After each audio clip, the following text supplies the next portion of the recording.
ಈ ಒಂದು ಸಾಯಂಕಾಲ ವೇಳೆಯಲ್ಲಿ ನಾವು ಧ್ಯಾನ ಮಾಡುವಂಥ ವಿಷಯ, ಒಂದು ಹೆಡ್ಡಿಂಗ್ ಏನಾದರೂ ನೀವು ಕೊಡೋದಾದರೆ ಕೊಡ್ಬೋದು ಬೇಕಾದರೆ, how to lead a victorious Christian life. ಒಂದು ಜಯಭರಿತವಾದ ಕ್ರಿಸ್ತಿಯ ಜೀವನವನ್ನು ಜೀವಿಸುವುದು ಹೇಗೆ. ಕ್ರೈಸ್ತ ಜೀವನ ಸುಮ್ಮನೆ ಜೀವಿಸೋದಲ್ಲ, ಜಯಭರಿತವಾದ ಕ್ರೈಸ್ತ ಜೀವನ ಜೀವಿಸುವುದು ಹೇಗೆ. ಇವತ್ತು ನಾವು ಪ್ರಪಂಚದಲ್ಲಿ ನೋಡುವಾಗ ಅನೇಕ ಕ್ರೈಸ್ತರಿದ್ದಾರೆ, ಆದರೆ ಬಹಳಷ್ಟು ಜನ ಸೋಲಿನಲ್ಲಿ ತಮ್ಮ ಕ್ರೈಸ್ತ ಜೀವನವನ್ನು ಜೀವಿಸ್ತಾ ಇದ್ದಾರೆ. ಕೆಲವರು ಮಾತ್ರ, ಓನ್ಲಿ ಫ್ಯೂ ವೆರಿ ಫ್ಯೂ ಈ ಜಯಭರಿತವಾದ ಕ್ರಿಸ್ತಿಯ ಜೀವನವನ್ನು ಜೀವಿಸುವವರಾಗಿದ್ದಾರೆ. ಯಾಕೆ ಒಂದು ಜಯಭರಿತವಾದ ಕ್ರಿಸ್ತಿಯ ಜೀವನವನ್ನು ಅನೇಕರಿಗೆ, ಕ್ರೈಸ್ತರಿಗೆ ಇವತ್ತು ಜೀವಿಸಲಿಕ್ಕೆ ಆಗ್ತಾ ಇಲ್ಲ ಅಂದರೆ ಅವರಿಗೆ ಆ ಜೀವನ ಅಂದರೆ ಏನು ಅನ್ನೋದೇ ಗೊತ್ತಿಲ್ಲ. ಜಯಭರಿತವಾದ ಕ್ರಿಸ್ತಿಯ ಜೀವನ ಅಂದರೆ, ವಿಕ್ಟೋರಿಯಸ್ ಕ್ರಿಶ್ಚಿಯನ್ ಲೈಫ್ ಅಂದರೆ ಏನು ಅನ್ನೋದೇ ಗೊತ್ತಿಲ್ಲ. They have no idea of that. ಅದು ಗೊತ್ತಿಲ್ಲದೆ ಇದ್ದರೆ ಬದುಕಲಿಕ್ಕೆ ಆಗೋದಿಲ್ಲ. ಒಂದು ಎಕ್ಸಾಮಲ್ಲಿ ನಾವು ಜಯಶಾಲಿಗಳಾಗಬೇಕಾದ್ರೆ ನಮಗೆ ಆ ಎಕ್ಸಾಮ್ ಬಗ್ಗೆ ನಾಲೆಡ್ಜ್ ಇರಬೇಕು. ಎಕ್ಸಾಮಲ್ಲಿ ನಾವು ಜಯಶಾಲಿಗಳಾಗಬೇಕಾದ್ರೆ ನಮಗೆ ಎಕ್ಸಾಮ್ ಬಗ್ಗೆ ನಾಲೆಡ್ಜ್ ಇರಬೇಕು. ಎಕ್ಸಾಮ್ ಬಗ್ಗೆ ಅಂದರೆ ಅದರ ರೂಲ್ಸ್ ಗೊತ್ತಿರಬೇಕು, ಕ್ವೆಶ್ಚನ್ಸ್ ಗೊತ್ತಿರಬೇಕು, ಆನ್ಸರ್ಸ್ ಗೊತ್ತಿರಬೇಕು. ಅದೆಲ್ಲ ಗೊತ್ತಿದ್ದರೆ ಮಾತ್ರ ನಮಗೆ ಎಕ್ಸಾಮಲ್ಲಿ ಜಯ ಗಳಿಸಲಿಕ್ಕಾಗುತ್ತೆ. ಅದೇ ರೀತಿ ಪ್ರತಿಯೊಂದು ವಿಷಯಗಳಲ್ಲೂ ಕೂಡ, ನಮ್ಮ ಕ್ರೈಸ್ತ ಜೀವನದಲ್ಲೂ ಕೂಡ ಅದೇ ರೀತಿಯಲ್ಲಿ ಈ ಜಯಭರಿತ ಕ್ರೈಸ್ತ ಜೀವನ ಅಂದರೆ ಏನು ಅನ್ನೋದು ನಮಗೆ ಗೊತ್ತಿದ್ದರೆ ಮಾತ್ರ ನಮಗೆ ನಿಜವಾಗಲೂ ಜಯ ಗಳಿಸ್ಲಿಕ್ಕಾಗುತ್ತೆ. ಹಾಗಾದರೆ ಇಲ್ಲಿ ಜಯ ಅಂತ ಬರುವಾಗ, ವಿಕ್ಟರಿ ಅಥವಾ ವಿಕ್ಟೋರಿಯಸ್ ಅಂತ ಬರುವಾಗ ನಮ್ಮ ಮೈಂಡಿಗೆ ಫಸ್ಟ್ ಬರಬೇಕಾಗಿರೋದೇನು ಗೊತ್ತಾ? ಅಲ್ಲಿ ಒಂದು ಪರೀಕ್ಷೆ ಇದೆ. ದೆರ್ ಈಸ್ ಎ ಟೆಸ್ಟಿಂಗ್, ಅಥವಾ there is A fight R battle. ಒಂದು ಯುದ್ಧ ಇದೆ ಅಥವಾ ಒಂದು ಪರೀಕ್ಷೆ ಇದೆ. ಕ್ರೈಸ್ತ ಜೀವನ ಪರೀಕ್ಷೆಗಳಿಂದ ಕೂಡಿದ ಜೀವನ. ಓಕೆ, ಇದು ಮೈಂಡಲ್ಲಿರಬೇಕು, ಬರೆದಿಟ್ಕೊಳ್ಳಿ ಇದನ್ನೆಲ್ಲ. ಓಕೆ, ಕ್ರೈಸ್ತ ಜೀವನ ಪರೀಕ್ಷೆಗಳಿಂದ ಕೂಡಿದ ಜೀವನ. ಪರೀಕ್ಷೆಗಳಿದೆ ಒಂದು. ಅಥವಾ ಕ್ರೈಸ್ತ ಜೀವನ ಹೋರಾಟದಿಂದ ಕೂಡಿದಂಥ ಜೀವನ. ಫೈಟ್, ಹೋರಾಟ. ಯಾರು ಗೆಲ್ತಾರೆ ಅಂದರೆ, ಹೋರಾಟದಲ್ಲಿ ಯಾರು ಸೋಲಿಸ್ತಾರೋ ಶತ್ರುವನ್ನು ಅವನು ಗೆಲ್ತಾನೆ. ಅದೇ ರೀತಿಯಲ್ಲಿ ಒಂದು ಜಯಭರಿತ ಕ್ರೈಸ್ತ ಜೀವನವನ್ನು ಜೀವಿಸಲಿಕ್ಕೆ ಸಾಧ್ಯವಾಗಬೇಕಾದ್ರೆ ನಮಗೆ ಬರುವಂಥ ಪರೀಕ್ಷೆಗಳಲ್ಲಿ ಅಥವಾ ಹೋರಾಟದಲ್ಲಿ ನಾವು ಗೆಲ್ಲಬೇಕು. ಗೆದ್ದರೆ ಮಾತ್ರ. ಇಲ್ಲದೆ ಇದ್ದರೆ ಸೋತವರಾಗಿ ಬದುಕಬೇಕಾಗತ್ತೆ. ಜಯಭರಿತವಾದ ಕ್ರೈಸ್ತ ಜೀವನವನ್ನು ಜೀವಿಸ್ತಾ ಇರುವವರು ಮಿಷನರಿಗಳಾಗ್ತಾರೆ. ಮಿಷನರಿಗಳಂದರೆ ದೇವರು ಕಳುಹಿಸಿಕೊಡುವಂಥ ಸ್ಥಳಗಳಿಗೆ ಹೋಗಿ ದೇವರು ಬಯಸುವ ಕಾರ್ಯವನ್ನು ಮಾಡ್ತಾ ಬದುಕೋರಾಗ್ತಾರೆ. ಅದು ಮಿಷನರಿ. ನಿಮ್ಮಲ್ಲಿ ಎಷ್ಟು ಜನ ಮಿಷನರಿ ಕೆಲಸ ಮಾಡ್ತಾ ಇದ್ದೀರಾ? ಇಲ್ಲ ಅಲ್ವಾ? ಅಂದರೆ ಸೋಲಿನಲ್ಲಿದ್ದೀರಿ, ಏನು ಹೋರಾಟ ಮಾಡ್ತಾ ಇಲ್ಲ. ನಾವು ಹೋರಾಟ ಮಾಡ್ತಾ ಇರೋದೆಲ್ಲ ನಮ್ಮ ಆರೋಗ್ಯಕ್ಕಾಗಿ ಹೋರಾಟ ಮಾಡ್ತಾ ಇದ್ದೀವಿ, ಆಸ್ತಿಗಾಗಿ ಹೋರಾಟ ಮಾಡ್ತಾ ಇದ್ದೀವಿ, ನಮ್ಮ ಅಧಿಕಾರಕ್ಕಾಗಿ, ನಮ್ಮ ಸಂಪಾದನೆ, ಸಂಪತ್ತು ಇದನ್ನು ಉಳಿಸ್ಕೊಳ್ಳಿಕ್ಕೆ ನಾವು ಹೋರಾಟ ಮಾಡ್ತಾ ಇದ್ದೀವಿ. ಅದರಿಂದ ನಾವು ಜಯಭರಿತ ಕ್ರೈಸ್ತ ಜೀವನ ಜೀವಿಸಲಿಕ್ಕೆ ಆಗೋದಿಲ್ಲ. ಜಯಭರಿತ ಕ್ರೈಸ್ತ ಜೀವನ ಜೀವಿಸಲಿಕ್ಕೆ ಸಾಧ್ಯವಾಗಬೇಕಾದ್ರೆ ನಮಗೆ ಒಂದು ಹೋರಾಟ ಇದೆ ಅಥವಾ ಯುದ್ಧ ಇದೆ, ಇದು ನಮಗೆ ಮೊದಲನೇದಾಗಿ ಗೊತ್ತಿರಬೇಕು. ಅಥವಾ ಯುದ್ಧ ಅಥವಾ ಪರೀಕ್ಷೆ ಇದೆ, ಟೆಸ್ಟಿಂಗ್ ಇದೆ ಅನ್ನೋದು ನಮಗೆ ಗೊತ್ತಿರಬೇಕು. ಆ್ಯಂಡ್ ಇದು ಆತ್ಮಿಕವಾದದ್ದು. ಇದು ಆತ್ಮಿಕವಾದ ಯುದ್ಧ, ಆತ್ಮಿಕವಾದ ಪರೀಕ್ಷೆ, ಭೌತಿಕ ಅಲ್ಲ. ಭೌತಿಕ ಯುದ್ಧ ಅಂದ್ರೇನು? ನಾನು ನಿಮಗೆ ಹೊಡೆಯೋದು, ನೀವು ನನಗೆ ಹೊಡೆಯೋದು. ನಾನು ನಿಮಗೆ ಚಾಕು ಹಾಕೋದು, ನೀವು ನನಗೆ ಚಾಕು ಹಾಕೋದು. ಇಲ್ಲಿ ಯಾರನ್ನ ಸಾಯಿಸ್ತಾರೋ ಅವ್ರು ಗೆದ್ದರು. ನಾನು ನಿಮ್ಮನ್ನು ಹೊಡೆದು ಸೋಲಿಸ್ಬಿಟ್ರೆ ನಾನು ಗೆದ್ದೆ. ಇದು ಭೌತಿಕ ಯುದ್ಧ. ಆದರೆ ಕ್ರೈಸ್ತ ಜೀವನದಲ್ಲಿ ನಾವು ಜಯಭರಿತವಾದ ಕ್ರೈಸ್ತ ಜೀವನ ಜೀವಿಸಲಿಕ್ಕೆ ಈ ರೀತಿ ಯುದ್ಧದಿಂದ ಏನು ಪ್ರಯೋಜನ ಇಲ್ಲ. ನಾನು ನಿಮಗೆ ಹೊಡೆದು, ನೀವು ನನಗೆ ಹೊಡೆದು ಏನು ಪ್ರಯೋಜನ ಇಲ್ಲ. ಭೌತಿಕವಾದ ಒಂದು ಪರೀಕ್ಷೆ ಅಲ್ಲ ಅದು, ಆತ್ಮಿಕವಾದ ಪರೀಕ್ಷೆ. ಓಕೆ, ಆತ್ಮಿಕವಾದ ಪರೀಕ್ಷೆ. ಭೌತಿಕವಾದ ರೀತಿಯಲ್ಲಿ ನಾವು ಒಂದು ಎಕ್ಸಾಮ್ ಶೀಟ್ ಕೊಡ್ತಾರೆ, ಅದರಲ್ಲೆಲ್ಲ ಬರೆದು ಪಾಸ್ ಆಗಲಿಕ್ಕೆ, ಆ ರೀತಿ ಪರೀಕ್ಷೆ ಅಲ್ಲ, ಇದು ಆತ್ಮಿಕವಾದದ್ದು. ಅದರಿಂದ ನಮಗೆ ಮೊದಲನೇದಾಗಿ ಗೊತ್ತಿರಬೇಕಾಗಿರ್ತಕ್ಕಂಥದ್ದು, ಈ ಯುದ್ಧದಲ್ಲಿ ಯಾರ ವಿರುದ್ಧ ನಾನು ಯುದ್ಧ ಮಾಡ್ತಾ ಇದ್ದೀನಿ? ಹೂ ಈಸ್ ಮೈ ಎನಿಮಿ, ಅಥವಾ ಹೂ ಆರ್ ಮೈ ಎನಿಮೀಸ್? ನನ್ನ ಶತ್ರುಗಳು ಯಾರು? ಯಾರ ವಿರುದ್ಧ ಯುದ್ಧ? ಶತ್ರುಗಳು ಯಾರು ಅಂತ ಗೊತ್ತಾದರೆ ಯುದ್ಧ ಮಾಡೋದು ಸ್ವಲ್ಪ ಸುಲಭ ಆಗುತ್ತೆ. ಶತ್ರು ಯಾರು ಅಂತ ಗೊತ್ತಾಗದೇ ಇದ್ದರೆ ಯುದ್ಧ ಮಾಡೋಕ್ಕಾಗಲ್ಲ, ಜಯಗಳಿಸ್ಲಿಕ್ಕಾಗೋದಿಲ್ಲ. ಹಾಗಾದರೆ ಆ್ಯಸ್ ಎ ಕ್ರಿಶ್ಚಿಯನ್, ಒಬ್ಬ ಕ್ರೈಸ್ತ ವಿಶ್ವಾಸಿಯಾಗಿ, ದೇವರ ಮಗನಾಗಿ, ನನಗೆ ಶತ್ರುಗಳಿದ್ದಾರ ಕೇಳಿದರೆ, ನನಗೆ 3 ರೀತಿಯ ಶತ್ರುಗಳಿದ್ದಾರೆ. 3 ಟೈಪ್ಸ್, 3 ಕ್ಯಾಟಗರೀಸ್, 3 ರೀತಿಯಲ್ಲಿ ಶತ್ರುಗಳು ನನಗೆ ಇದ್ದಾರೆ. ಒಂದು, ಮೊದಲನೇ ಶತ್ರು, ಮೊದಲನೇದು, ಎರಡನೇದು, ಮೂರನೇದು ಅಂತಲ್ಲ, ಶತ್ರು ನಂಬರ್ 1 ಯಾರು? ಶೋಧನೆನಾ? ಶೋಧನೆ ಅಲ್ಲ, ಸೈತಾನ. ಯಾರು? ಸೈತಾನ. ನಮ್ಮ ಶತ್ರುವಾಗಿರುವ ಸೈತಾನ ಅಂತ ಬೈಬಲ್ ಹೇಳುತ್ತೆ ಅಲ್ವಾ? ಪೇತ್ರನ ಬರೆದ ಪತ್ರಿಕೆ 1 ಪೇತ್ರ 5:8 ಅನಿಸುತ್ತೆ ವಾಕ್ಯ ಹೇಳುತ್ತೆ. ಏನಂತ ಹೇಳುತ್ತೆ? ಓದಿ ನೋಡೋಣ. 1 ಪೇತ್ರ 5:8 ವಾಕ್ಯ. ಸ್ವಸ್ಥಚಿತ್ತರಾಗಿರಿ, ಸ್ವಸ್ಥಚಿತ್ತರಾಗಿರಿ, ಜಾಗರೂಕರಾಗಿರಿ. ಏಕೆಂದರೆ ನಿಮ್ಮ ಶತ್ರುವಾಗಿರುವ ಸೈತಾನನು ಗರ್ಜಿಸುವ ಸಿಂಹದಂತೆ ಯಾರನ್ನು ಕಬಳಿಸುವುದು ಎಂದು ಅತ್ತಿತ್ತ ಹುಡುಕಾಡುತ್ತಿರುವನು. ನೋಡಿ, ಯುವರ್ ಅಡ್ವರ್ಸರಿ ಅಥವಾ ಯುವರ್ ಎನಿಮಿ ಯಾರನ್ನ ಕಬಳಿಸುವುದು ಎಂದು ಹುಡುಕ್ತಾ ಇದ್ದಾನಂತೆ. ಯಾರೋನು? ನಿಮ್ಮ ಶತ್ರುವಾಗಿರುವ ಸೈತಾನ. ಹಾಗೆ ಒಂದು ಶತ್ರು ಇದೆ ನಮಗೆ, ಅದೊಂದು ಶತ್ರು ಇದೆ. ಈ ಸೈತಾನ ಯಾವ ರೀತಿಯಲ್ಲಿ ನಮಗೆ ವಿರುದ್ಧವಾಗಿ ಯುದ್ಧ ಮಾಡಿ ಅವನು ಗೆಲ್ಲುವ ಸಾಧ್ಯತೆ ಇದೆ ಅಥವಾ ನಾವು ಸೋಲುವ ಸಾಧ್ಯತೆ ಇದೆ, ಅದು ನಮಗೆ ಗೊತ್ತಿರಬೇಕು. ಓಕೆ, ಇನ್ನೊಂದು ಕಡೆ ನಾವು ನೋಡ್ತೀವಿ, ಸಂತ ಪೌಲರು ಎಫೆಸ್ಯದವರಿಗೆ ಬರೆದ ಪತ್ರಿಕೆ 6ನೇ ಅಧ್ಯಾಯದಲ್ಲಿದೆ. 6ನೇ ಅಧ್ಯಾಯಕ್ಕೆ ಹೋಗೋದು ಬೇಡ, 4ನೇ ಅಧ್ಯಾಯದ ನೋಡೋಣ. 4ನೇ ಅಧ್ಯಾಯದಲ್ಲಿ 27ನೇ ವಾಕ್ಯ ಅನಿಸುತ್ತೆ. ಎಫಿಷಿಯನ್ಸ್ 4:27. ಎಫೆಸ್ಯದವರಿಗೆ ಬರೆದ ಪತ್ರಿಕೆ 4ನೇ ಅಧ್ಯಾಯ 27ನೇ ವಾಕ್ಯ. ಸೈತಾನನಿಗೆ ಅವಕಾಶ ಕೊಡಬೇಡಿ. ಹಾಗಾದರೆ ಸೈತಾನ ಇದ್ದಾನೆ. ಅವಕಾಶ ಕೊಟ್ಟರೆ ಒಳಗಡೆ ಬರ್ತಾನೆ.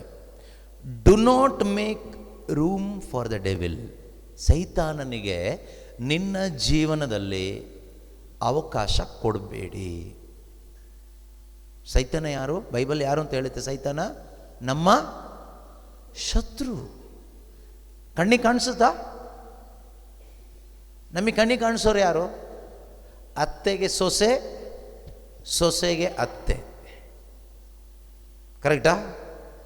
ಈ ಮನೆಯವರಿಗೆ ಆ ಮನೆಯವರು, ಆ ಮನೆಯವರಿಗೆ ಈ ಮನೆಯವರು, ಈ ಜಾತಿಯವರಿಗೆ ಆ ಜಾತಿಯವರು, ಆ ಜಾತಿಯವರಿಗೆ ಈ ಜಾತಿಯವರು. ಈ ದೇಶದವರಿಗೆ ಆ ದೇಶದವರು, ಆ ದೇಶದವರಿಗೆ ಈ ದೇಶದವರು, ಶತ್ರುಗಳಾಗಿ ನಾವು ಕುಸ್ತಿ ಆಡ್ತೀವಿ. ಏನು ಪ್ರಯೋಜನ ಇಲ್ಲ, ಅಲ್ಲಿ ಗೆದ್ದು ಪ್ರಯೋಜನ ಇಲ್ಲ. ಆದರೆ ಮೊದಲನೇದಾಗಿ ತಿಳ್ಕೋಬೇಕು, ನಮಗೆ ಶತ್ರು ಇದೆ, ಯುದ್ಧನೂ ಇದೆ.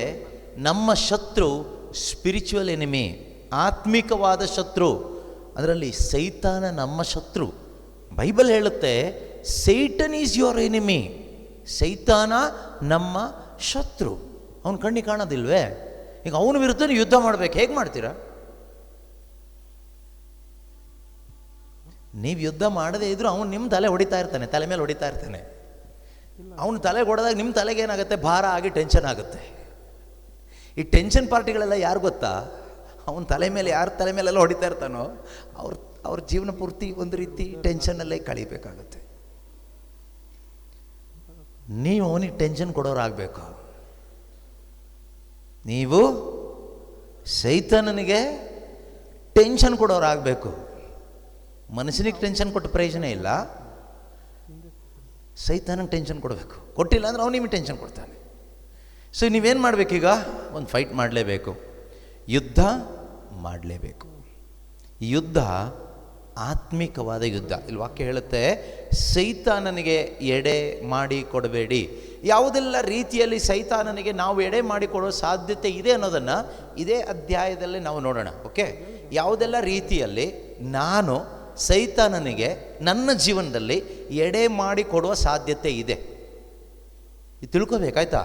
ಇದು ತಿಳ್ಕೊಂಡ್ರೇ, ತಿಳ್ಕೊಳ್ಳದೆ ಇದ್ದರೆ ಅವನು ಹೀಗೆ ನಮ್ಮನಿಗೆ ತೊಂದರೆ ಕೊಡ್ತಾ ಇರ್ತಾನೆ.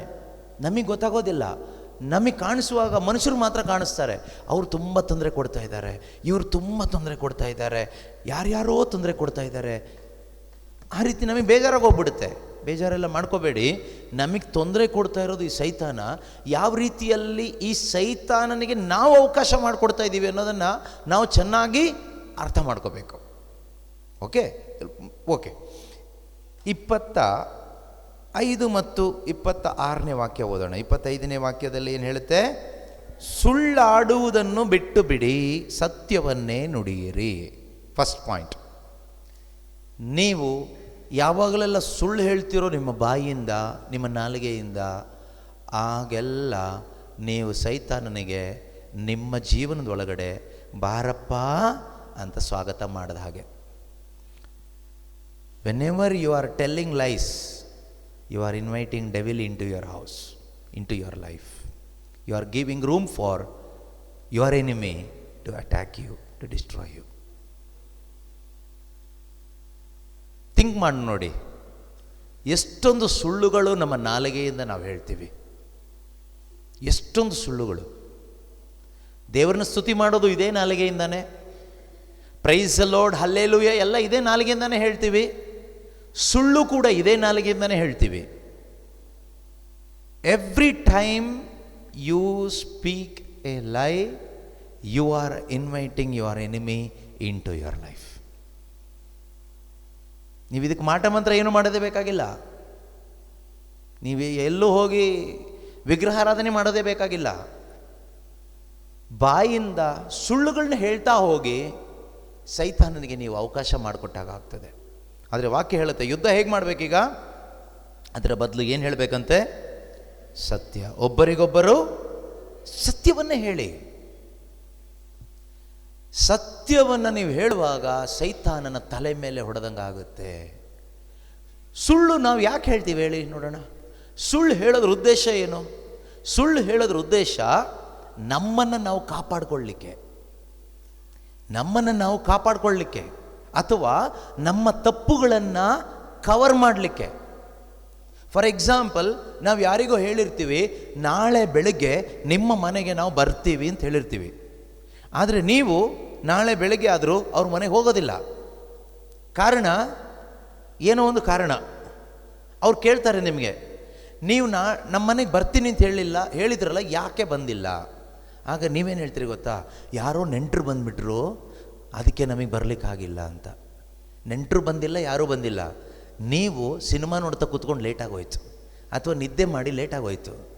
ಈಗ ಅದನ್ನು ಕವರ್ ನಿಮಗೆ ಹೇಳಕ್ಕೆ ನಾಚಿಗೆ. ಈಗ ನಾನು ಸಿನಿಮಾ ನೋಡ್ತಾ ಕೂತ್ಕೊಬಿಟ್ಟೆ, ಲೇಟಾಗೋಯ್ತು, ನಿದ್ದೆ ಮಾಡಿಬಿಟ್ಟೆ, ಲೇಟಾಗಿ ಹೋಯಿತು, ಸಾರಿ, ಒಂದು ಕ್ಷಮೆ ಕೇಳೋಕ್ಕೆ ನಮಗೆ ಮನಸ್ಸಿಲ್ಲ.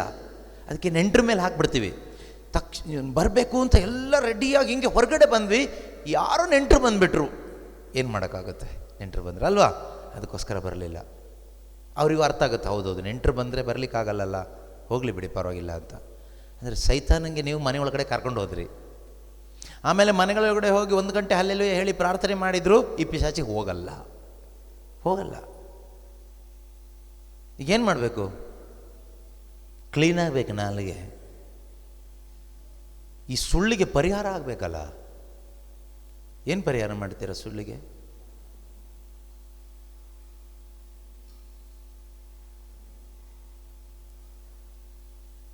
ಏನು ಪರಿಹಾರ ಮಾಡ್ತೀರಾ? ಹೇಗೆ ಪರಿಹಾರ ಮಾಡ್ತೀರಾ ಹೇಳಿ ನೋಡೋಣ. ಸುಳ್ಳು ಹೇಳೋದು ಬಿಟ್ಟು ಬಿಡೋದು ಓಕೆ, ಪರಿಹಾರ ಆಗಿಲ್ಲಲ್ಲ ಅದು. ಒಂದು ಗಾದೆ ಇದೆ ನೋಡಿ, ಕೊಂದು ಪಾಪ ತಿಂದು ಪರಿಹಾರ ಅಂತ. ಆ ರೀತಿಯಲ್ಲಿ ಪರಿಹಾರ ಏನು ಮಾಡ್ತೀರಾ? ಈಗ ಹೇಳೋದು ಹೇಳ್ಬಿಟ್ಟಿದ್ದೀವಲ್ಲ. ಈಗ ಮಾಡಬೇಕಾಗಿರೋದು ಒಂದೇ, ಏನು ಗೊತ್ತಾ? ದೇವರ ಮುಂದೆ ಬರಬೇಕು, ಪಶ್ಚಾತ್ತಾಪ ಪಡಬೇಕು. ದೇವರೇ, ನೀನು ಕೊಟ್ಟ ಈ ನಾಲಿಗೆ, ನಿನ್ನನ್ನು ಮಹಿಮೆ ಪಡಿಸುವುದಕ್ಕಾಗಿ ನೀನು ಕೊಟ್ಟ ಈ ನಾಲಿಗೆ, ಈ ಬಾಯಿ, ಈ ತುಟಿಯಿಂದ ನಾನು ಸುಳ್ಳು ಹೇಳಿದ್ದೇನೆ ಸ್ವಾಮಿ, ನನ್ನನ್ನು ಕ್ಷಮಿಸಿರಿ ಎಂದು ಪಶ್ಚಾತ್ತಾಪದ ಹೃದಯದಿಂದ ದೇವರ ಮುಂದೆ ನಿನ್ನನ್ನು ತಗ್ಗಿಸಿಕೊಳ್ಳುವಾಗ, ಅಥವಾ ಪಶ್ಚಾತ್ತಾಪ ಪಟ್ಟು ದೇವರ ಮುಂದೆ ಪಾಪವನ್ನು ಒಪ್ಪಿಕೊಳ್ಳುವಾಗ ಯೇಸುವಿನ ರಕ್ತ ನಮ್ಮನ್ನು ತೊಳೆಯುತ್ತದೆ.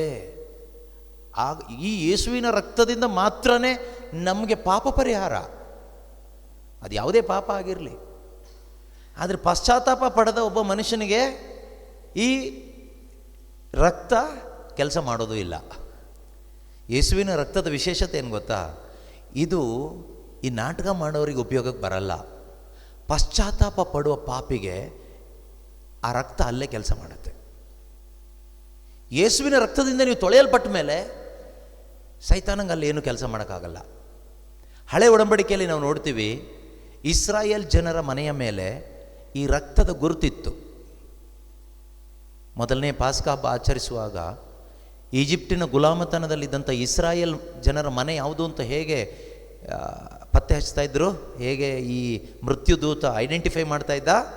ಯಾವ ಮನೆಯ ನಿಲುವು ಪಟ್ಟಿಗಳ ಮೇಲೆ ಕುರಿಮರಿಯ ರಕ್ತವನ್ನು ಸಿಂಪಡಿಸಲಾಗಿತ್ತೋ ಆ ಮನೆ ಒಳಗಡೆ ಈ ಮೃತ್ಯು ದೂತ, ಸಂಹಾರಕ ದೂತ ಒಳಗಡೆ ಬರ್ತಾ ಇರಲಿಲ್ಲ, ಹಾದು ಹೋಗ್ತಾ ಇದ್ದ. ಇದು ರಕ್ಷಣೆ ಇರುವ ಮನೆ. ಕುರಿಮರಿಯ ರಕ್ತದ ಒಂದು ರಕ್ಷಣೆ ಈ ಮನೆಗೆ ಇದೆ, ಅದು ಸಾಂಕೇತಿಕ. ಅದರ ಅರ್ಥ ಏನು? ಯೇಸುವಿನ ರಕ್ತದ ಒಂದು ಹೊದಿಕೆ ನಿನ್ನ ಆತ್ಮದ ಮೇಲೆ ಇರೋದಾದರೆ, ನಿನ್ನ ಜೀವಿತದ ಮೇಲೆ ಇರೋದಾದರೆ, ಸೈತಾನ ಏನು ಮಾಡ್ತಾನೆ? ಅವನಿಗಲ್ಲಿ ಇರಲಿಕ್ಕಾಗೋದಿಲ್ಲ, ಬಿಟ್ಟು ಹೋಗ್ತಾನೆ, ಹಾದು ಹೋಗ್ತಾನೆ, ದಾಟಿ ಹೋಗ್ತಾನೆ, ಓಡಿ ಹೋಗ್ತಾನೆ. ಬೇರೆ ಪರಿಹಾರ ಇಲ್ಲ. ಬೇರೆ ಯಾವುದಕ್ಕೂ ಈ ಪಿಶಾಚಿ ಹೆದರಲ್ಲ. ಕುರಿಮರಿಯ ರಕ್ತಕ್ಕೆ ಮಾತ್ರ ಹೆದರ್ತಾನೆ. ಕುರಿಮರಿ ಅಂದರೆ ನೀವು ಮನೇಲಿ ಕಡಿಯೋ ಕುರಿಮರಿ ಅಲ್ಲ, ಯಜ್ಞದ ಕುರಿಮರಿಯಾದ ಲೋಕದ ಪಾಪಗಳನ್ನು ಪರಿಹರಿಸುವ ದೇವರ ಕುರಿಮರಿ ಯೇಸು ಕ್ರಿಸ್ತರು. ಈ ದಿನದ ಶುಭ ಸಂದೇಶ ವಾಚನದಲ್ಲಿ ನಾವು ಕೇಳಿಸ್ಕೊಂಡಿರ್ಬೋದು. ಯೋವನ್ನ 1:29 ಹೇಳ್ತಾರಲ್ವ, ಅಲ್ಲಿ ಸ್ನಾನಿಕ ಯೋವನರು ಯೇಸುವನ್ನು ತೋರಿಸಿ ಹೇಳ್ತಾರೆ ಏನಂತ? ಈಗೋ ನೋಡಿ, ಬಲಿಯರ್ಪಣೆಗಾಗಿ ದೇವರು ನೇಮಿಸಿರುವ ಕುರಿಮರಿ, ಲೋಕದ ಪಾಪಗಳನ್ನು ಪರಿಹಾರ ಮಾಡುವವರು ಇವರೇ. ಆ ಒಂದು ಯಜ್ಞದ ಕುರಿಮರಿಯ ರಕ್ತ ಅಂದರೆ ಕರ್ತ ಯೇಸುವಿನ ಸುರಿಯಲ್ಪಟ್ಟ ಆ ಪರಿಶುದ್ಧವಾದ ರಕ್ತ, ಇದು ಅಪ್ಲೈ ಆಗುತ್ತೆ, ಇದು ಕಾರ್ಯ ಮಾಡುತ್ತೆ. ಯಾವಾಗ ನಾವು ಪಶ್ಚಾತ್ತಾಪ ಪಟ್ಟು ಪಾಪವನ್ನು ಒಪ್ಪಿಕೊಳ್ತೀವೋ ಆ ಕ್ಷಣದಲ್ಲಿ. ಅರ್ಥ ಆಗ್ತಿದೆಯಾ? ಕ್ಲಿಯರ್ ಆಯ್ತಾ? ಓಕೆ. ನಮ್ಮ ಶತ್ರು ಯಾರು? ಸೈತಾನ. ಸೈತಾನಿಗೆ ಜಾಗ ಮಾಡಿಕೊಟ್ರೆ ಅವನೇನು ಮಾಡ್ತಾನೆ? ಒಳಗಡೆ ಬರ್ತಾನೆ. ನೀವೆಲ್ಲೂ ಮಾಟ ಮಂತ್ರಕ್ಕೆ ಹೋಗೋದು ಬೇಡ, ಎಲ್ಲೂ ವಿಗ್ರಹಾರಾಧನೆ ಮಾಡೋದು ಬೇಡ, ಏನು ಮಾಡೋದು ಬೇಡ. ನೀವು ಭಾನುವಾರ ಚರ್ಚಿಗೆ ಬಂದು ಮನೆಗೆ ಹೋಗಿ ಸಾಕು, ಆಯಿತಾ? ಕಮ್ಯುನಿಯನ್ ತಗೊಂಡೇ ಹೋಗಿ, ಅವನ್ನೇ ಹೊತ್ಕೊಂಡು ಹೋಗ್ಬೋದು ಹೋಗ್ತಾ. ಇಸ್ಕರಿಯೋತನ ಯೂದ ಯೇಸು ಸ್ವಾಮಿಯ ಕೈಯಿಂದಾನೆ ಫಸ್ಟ್ ಹೋಲಿ ಕಮ್ಯೂನಿಯನ್ ತಗೊಂಡ. ಇದು ನನ್ನ ಶರೀರ ಅಂತ ಹೇಳಿ ಯೇಸು ಸ್ವಾಮಿನೇ ರೊಟ್ಟಿ ತಗೊಂಡು ಅವನ ಬಾಯಲ್ಲಿ ಇಟ್ಟರು. ಕರೆಕ್ಟಾ? ರೊಟ್ಟಿ ಇಟ್ಟ ತಕ್ಷಣ ಒಳಗಡೆ ಯಾರು ಹೋದ್ರಂತೆ? ನೀವು ಓದಿ ನೋಡಿ ಬೇಕಾದ್ರೆ ಬೈಬಲಲ್ಲಿ ಇದೆ, ಹಾಗೇ ಇದೆ. ಹೇಗಿದೆ ಗೊತ್ತಾ? ಅವನು ರೊಟ್ಟಿಯನ್ನು ತೆಗೆದುಕೊಂಡ ಕೂಡಲೇ ಸೈತಾನನು ಅವನ ಒಳಗಡೆ ಹೊಕ್ಕನು ಅಂತ. ನಿಮಗೆ ಓದುವಾಗ ಸ್ವಲ್ಪ ಆಶ್ಚರ್ಯ ಆಗ್ಬೋದು. ಅಲ್ಲೇ ರೊಟ್ಟಿ ತಗೊಂಡಾಗ ಯೇಸು ತಾನೇ ಬರಬೇಕು. ಯೋವನ್ನ 13:27 ಅನಿಸುತ್ತೆ ವಾಕ್ಯ. ಜಾನ್ 13:27 ಇರಬೇಕು, ಬೇಕಾದರೆ ಓದಿ ನೋಡಿ. ಅದರಲ್ಲಿ ಏನಿದೆ ಗೊತ್ತಾ? ಯೂದನು ಅದನ್ನು ತೆಗೆದುಕೊಂಡ ಕೂಡಲೇ ಯಾರು ಒಳಗಡೆ ಬಂದ್ರಂತೆ? ಅದು ಹೆಂಗೆ ಸಾಧ್ಯ ಹೇಳಿ ನೋಡೋಣ? ಅವನು ಯಾರ ಕೈಯಿಂದ ರೊಟ್ಟಿ ತಗೊಳ್ತಾ ಇರೋದು? ಯೇಸು ಕೈಯಿಂದ. ಯೇಸು ಹೇಳ್ತಾ ಇದ್ದಾರೆ, ಇದು ನನ್ನ ಶರೀರ ಅಂತ ಹೇಳಿ ತಗೊಳಪ್ಪ ಅಂತ ಹೇಳಿದಾಗ ಅವನ ರೊಟ್ಟಿನ ತಗೊಂಡ ತಕ್ಷಣ ಒಳಗಡೆ ಯಾರು ಬಂದ್ರಂತೆ? ಹಾಗೆ ಇದೆಯಾ ವಾಕ್ಯ? ಓದಿ ನೋಡೋಣ. 13:27. ಯೂದನು ಅದನ್ನು ಯಾವುದನ್ನು? ರೊಟ್ಟಿಯನ್ನು ಅಲ್ವಾ? ಯೂದನು ಅದನ್ನು ತೆಗೆದುಕೊಂಡದ್ದೇ ತಡ ಯಾರು ಹೊಕ್ಕನು? ಆ್ಯಕ್ಚುಲಿ ಪರಮಪ್ರಸಾದ ತಗೊಂಡ ತಕ್ಷಣ ಪವಿತ್ರಾತ್ಮರು ಬರಬೇಕಾ, ಪಿಶಾಚಿ ಬರಬೇಕಾ? ಮತ್ತು ಅವನ ಒಳಗಡೆ ಇಲ್ಲಿ ವಾಕ್ಯ ಹೇಳ್ತಾ ಇದೆ, ಅದು ಪೋಪ್ ಕೈಯಿಂದ ತಗೊಂಡಿದ್ದಲ್ಲ, ಬಿಷಪ್ ಕೈಯಿಂದ ತಗೊಂಡಿದ್ದಲ್ಲ, ಫಾದರ್ ಕೈಯಿಂದ ತಗೊಂಡಿದ್ದು ಅಲ್ಲ, ಪಾಸ್ಟರ್ ಕೈಯಿಂದ ತಗೊಂಡಿದ್ದು ಅಲ್ಲ. ಯಾರ ಕೈಯಿಂದ ತಗೊಂಡಿದ್ದು? ದೇವರ ಪುತ್ರನ ಕೈಯಿಂದನೇ ತಗೊಂಡಿದ್ದಾಯ್ತಾ? ಯೇಸು ಸ್ವಾಮಿ ಕೈಯಿಂದ ನೇರವಾಗಿ ಅವನ ಕೈಗೆ ಅಥವಾ ಅವನ ಬಾಯಿಗೆ. ಆದರೆ ರೊಟ್ಟಿಯನ್ನು ತೆಗೆದುಕೊಂಡ ತಕ್ಷಣ ಒಳಗಡೆ ಹೋಗಿದ್ದು ಯಾರಂತೆ? ಹಾಗಾದರೆ ನಮ್ಮಲ್ಲಿ ಜೀವನದಲ್ಲೂ ಇದಾಗುವ ಸಾಧ್ಯತೆ ಇದೆಯಾ? ರೊಟ್ಟಿಯನ್ನು ಆಮೇನ್ ಎಂದು ಹೇಳಿ ನಾಲಿಗೆ ಉದ್ದ ಮಾಡಿ ತಗೊಂಡಾಗ ಅಥವಾ ಕೈ ಚಾಚಿ ಹೀಗೆ ತೆಗೆದುಕೊಂಡು ತಿಂದ ತಕ್ಷಣ ರೊಟ್ಟಿಯನ್ನು ತೆಗೆದುಕೊಂಡ ಕೂಡಲೇ ಸೈತಾನ ಒಳಗೆ ಹೋಗುವ ಸಾಧ್ಯತೆ ಇದೆಯಾ? ಇದೆ. ನಮ್ಮಲ್ಲಿ ಎಷ್ಟೋ ಜನರು ಒಳಗಡೆ ಬರ್ತಾ ಇರೋದೇ ಪಿಶಾಚಿ. ಈ ರೊಟ್ಟಿ ತಗೊಳ್ಳುವಾಗ ಪಿಶಾಚಿನ ಒಳಗಡೆ ತಗೊಳ್ತಾ ಇದ್ದಾರೆ ಎಷ್ಟೋ ಜನ, ಅವರಿಗೆ ಗೊತ್ತಿಲ್ಲ. ಅದು ಹೇಗೆ ಗೊತ್ತಾಗುತ್ತೆ? ಬೈಬಲ್ ಓದಿದರೆ ನಮಗೆ ಅರ್ಥ ಆಗುತ್ತೆ. ಬೈಬಲ್ ಓದಬೇಕಾಯ್ತಾ? ಸಂತ ಪೌಲರು ಕೊರಿಂಥದವರಿಗೆ ಬರೆದ ಮೊದಲನೇ ಪತ್ರಿಕೆ 11ನೇ ಅಧ್ಯಾಯದಲ್ಲಿ 22ರಿಂದ ಇರ್ತಕ್ಕಂಥ ವಾಕ್ಯದಲ್ಲಿ ನೀವು ಓದಿದರೆ ಗೊತ್ತಾಗುತ್ತೆ. ಬಟ್ ಅಷ್ಟು ಓದಲಿಕ್ಕೆ ನಮಗೆ ಟೈಮ್ ಇಲ್ಲ, ಆದ್ದರಿಂದ 27ರಿಂದ ನಾವು ಓದೋಣ. Okay, 1 Corinthians chapter 11 verse 27 onwards. ನೋಡಿ, ಇದು ಸೀರಿಯಸ್ ಆದ ವಿಷಯ. ಎಲ್ಲೋ ಮಾಟ ಮಂತ್ರ ಮಾಡಲಿಕ್ಕೆ ಹೋಗಿ ಸೈತಾನನ್ನು ಸೇರಿಸ್ಕೊಂಡು ಬಂದವರು ಅದೇನು ನಮಗೆ ಅಂತ ಥಿಂಕ್ ಮಾಡಲಿಕ್ಕೆ ಏನೂ ಇಲ್ಲ, ಅದು ಕಾಮನ್, ನಮ್ಗೆ ಅರ್ಥ ಆಗುತ್ತೆ. ಎಲ್ಲೋ ವಿಗ್ರಹಾರಾಧನೆ ಮಾಡಿ ವಿಗ್ರಹಗಳನ್ನ ಪೂಜೆ ಮಾಡಿ ಅದೇ ದೇವರು ಅಂತ ಆರಾಧನೆ ಮಾಡಿ ಸೈತಾನ ಸೇರಿಸ್ಕೊಬರೋದು ಕಾಮನ್, ಅದು ನಮ್ಗೆ ಅರ್ಥ ಆಗುತ್ತೆ. ಆದರೆ ಭಾನುವಾರ ಬಲಿಪೂಜೆಗೆ ಬಂದು ರೊಟ್ಟಿ ಮತ್ತು ದ್ರಾಕ್ಷಾರಸವನ್ನು ಯೇಸು ಸ್ವಾಮಿಯ ಶರೀರ ರಕ್ತ ಎಂದು ಹೇಳುವಾಗ ಆಮೇನೆಂದು ಹೇಳಿ ಕೈಯಲ್ಲೋ ನಾಲಿಗೆಯಲ್ಲೋ ಸ್ವೀಕಾರ ಮಾಡಿ ಸೈತಾನನ್ನು ತಗೊಂಡು ಹೋಗೋದು ಭಾಳ ಡೇಂಜರಸ್. ಇದು ಸೀರಿಯಸ್ ಆದ ವಿಷಯ. ಆ ವಿಷಯದಲ್ಲಿ ನಾವು ಎಚ್ಚರಿಕೆ ವಹಿಸಬೇಕು. ಅದಕ್ಕೆ ಸಂಬಂಧಪಟ್ಟ ವಾಕ್ಯ ಓದೋಣ. 1 Corinthians chapter 11 verse 27. 1 ಕೊರಿಂಥ 11ನೇ ಅಧ್ಯಾಯ 27ನೇ ವಾಕ್ಯ. ನಾವು ಏನು ಕಲಿತಾ ಇದ್ದೀವಿ? ಹೆಡ್ಡಿಂಗ್ ಏನು? ಜಯಭರಿತ ಕ್ರಿಸ್ತಿಯ ಜೀವನ ಜೀವಿಸುವುದು ಹೇಗೆ. ಓಕೆ, ಮರಿಬೇಡಿ. ಜಯಭರಿತ ಜೀವನ ಜೀವಿಸ್ಲಿಕ್ಕೆ ಆಸೆ ಇದ್ದವರು ಇದನ್ನೆಲ್ಲ ಸರಿಯಾಗಿ ಕೇಳಿಸ್ಕೊಳ್ಳಿ. ಅರ್ಥ ಆಗದೇ ಇದ್ದರೆ ಒಂದಲ್ಲ 10 ಸರಿ ಕೇಳಿ ಹೇಳ್ಕೊಡೋಣ, ಏನು ತೊಂದರೆ ಇಲ್ಲ. ನಾವು ನೋಡಬೇಕು, ನಮ್ಗೆ ಆಸೆ ಇದೆ ನೀವೆಲ್ಲರೂ ಜಯಭರಿತ ಕ್ರೈಸ್ತ ಜೀವನ ಜೀವಿಸೋದು, ನೀವೆಲ್ಲರೂ ಮಿಷನರಿಗಳಾಗಿ ಸ್ವಾರ್ಥ ಸಾರಬೇಕು.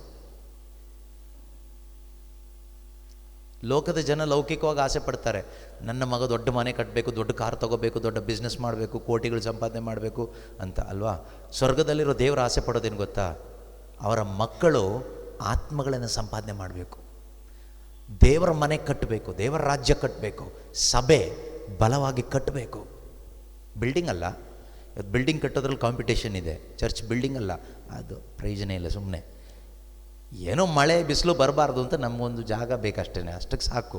ಇವತ್ತು ಅದಲ್ಲ, ಇವತ್ತು ಹೆಸರಿಗೋಸ್ಕರ ಕಟ್ಕೊಳ್ಳೋರು ಇದ್ದಾರೆ, ಬಿಟ್ಬಿಡಿ ಅವ್ರನ್ನ, ಅವ್ರು ಕಟ್ಕೊಳ್ಳಿ. ಅದು ಒಂದು ರೀತಿ ಸೈತಾನನ ವಂಚನೆನೇ. ಯಾಕೆ ನಮ್ಗೆ ಅಗತ್ಯ, ಮನೆ ಕಟ್ಟೋದು ಕೂಡ ನಮ್ಮ ಮನೆ ಯಾಕೆ ಕಟ್ತೀವಿ ಹೇಳಿ? ವಾಸ ಮಾಡಲಿಕ್ಕೆ ಅಲ್ವಾ? ಆದರೆ ಇವತ್ತು ವಾಸ ಮಾಡೋಕ್ಕೆ ಕಟ್ತಾ ಇಲ್ಲ ಎಷ್ಟೋ ಜನ ಮನೆ, ಇನ್ನೊಬ್ರಿಗೆ ತೋರಿಸ್ಲಿಕ್ಕೆ, ಇನ್ನೊಬ್ಬರು ಮೆಚ್ಕೊಳ್ಳಿಕ್ಕೆ. ಇದೆಲ್ಲ ಸೈತಾನನ ವಂಚನೆ. ಅದೆಲ್ಲ ನಮ್ಗೆ ಅಗತ್ಯನೇ ಇಲ್ಲ. ನಮಗೆ ಮನೆ ಅಗತ್ಯ ಇದೆ, ಇನ್ನೊಬ್ರಿಗೆ ತೋರಿಸ್ಲಿಕ್ಕೆ ಕಟ್ಟುವಂಥ ಅಗತ್ಯ ಇಲ್ಲ. ಅವ್ರಿಗಿಂತ ದೊಡ್ಡದು ಕಟ್ಟೋ ಅಗತ್ಯ ಇಲ್ಲ. ಎಷ್ಟು ದೊಡ್ಡದು ಕಟ್ಟಿದ್ರು 6 ಅಡಿ 3 ಅಡಿಲೇ ಮಲ್ಕೊಳ್ಳೋದು.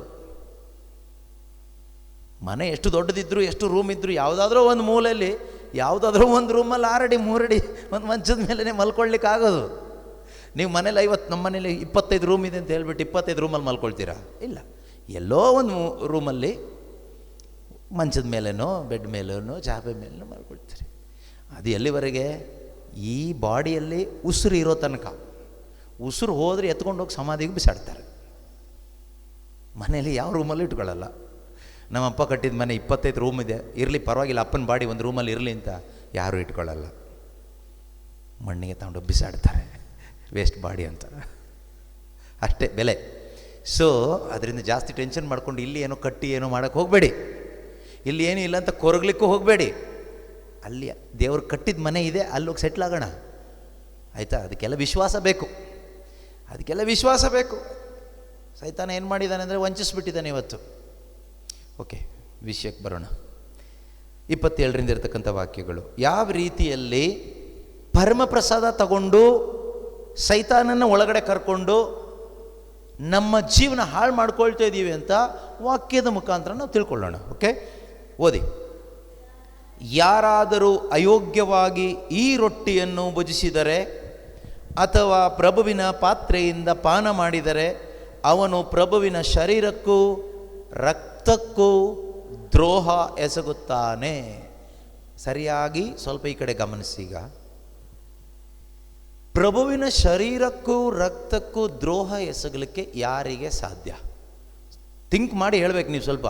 ನಾನು ಅದಕ್ಕೆ ತುಂಬ ನಿಧಾನ ಹೋಗ್ತಾ ಇದ್ದೀನಿ. ಈಗ ನಿಧಾನ ಹೋಗ್ತಾ ಇದ್ದೀನಾ? ಹಾಂ. ಪ್ರಭುವಿನ ಶರೀರಕ್ಕೂ ರಕ್ತಕ್ಕೂ, ಯೇಸು ಕ್ರಿಸ್ತನ ಶರೀರಕ್ಕೂ ರಕ್ತಕ್ಕೂ ದ್ರೋಹ ಎಸಗಲಿಕ್ಕೆ ಯಾರಿಗೆ ಸಾಧ್ಯ? ಕೆಲವರು ಹೇಳ್ತಾರಲ್ವಾ, ಪರಮಪ್ರಸಾದವನ್ನು ಅಥವಾ ಆ ರೊಟ್ಟಿಯನ್ನು, ಆಶೀರ್ವದಿಸಿದ ಆ ರೊಟ್ಟಿಯನ್ನು ಕೆಲವರು ತೆಗೆದುಕೊಂಡು ಹೋಗಿ ಈ ಪಿಶಾಚಿ ಆರಾಧನೆ ಮಾಡುವಂಥ ಸ್ಥಳಗಳಿಗೆ ತಗೊಂಡು ಹೋಗ್ತಾರೆ. ನೀವು ಕೇಳಿಸ್ಕೊಂಡಿದ್ದೀರಾ? ಆ ಥರ ತಗೊಂಡು ಹೋಗಿದ್ದಾರೆ ಆ ಥರ ಎಷ್ಟೋ ಜನ. ಅದೇ ರೀತಿಯಲ್ಲಿ ಕೆಲವರು ಅದನ್ನು ಹಣಕ್ಕೆ ಮಾರಾಟ ಕೂಡ ಮಾಡಿದ್ದಾರೆ. ಆದ್ದರಿಂದ ಎಲ್ರಿಗೂ ಕೊಡೋದಿಲ್ಲ, ಕೈಯಲ್ಲಿ ಕೊಡೋದೆಲ್ಲ ನಿಲ್ಲಿಸಿದ್ದಾರೆ ಕೆಲವು ಕಡೆ. ಏನಿವೆ, ಈಗ ಅವ್ರು ತಗೊಂಡೋಗಿ ಅದನ್ನು ಪೈಶಾಚಿಕ ಕಾರ್ಯಗಳಿಗೆ ಅದನ್ನು ಉಪಯೋಗಿಸ್ತಾರೆ. ಈ ಬಂದವರು ಯಾರು ಕ್ರೈಸ್ತರಾಗಿರೋದಿಲ್ಲ, ಯಾರೋ ಬೇರೆಯವರಾಗಿರ್ತಾರೆ, ಅವಿಶ್ವಾಸಿಗಳಾಗಿರ್ತಾರೆ. ಆದರೆ ಅವರು ಹಂಗೆ ಮಾಡಿದರೂ ಕೂಡ ಪ್ರಭುವಿನ ಶರೀರಕ್ಕೂ ರಕ್ತಕ್ಕೂ ಅವ್ರು ದ್ರೋಹ ಮಾಡೋಕ್ಕಾಗಲ್ಲ. ಅದನ್ನು ಮಾಡೋಕ್ಕಾಗೋದು ಯಾರಿಗೆ ಗೊತ್ತಾ? ವಿಶ್ವಾಸಿಗಳಾದ ನಮಗೆ ಮಾತ್ರನೇ.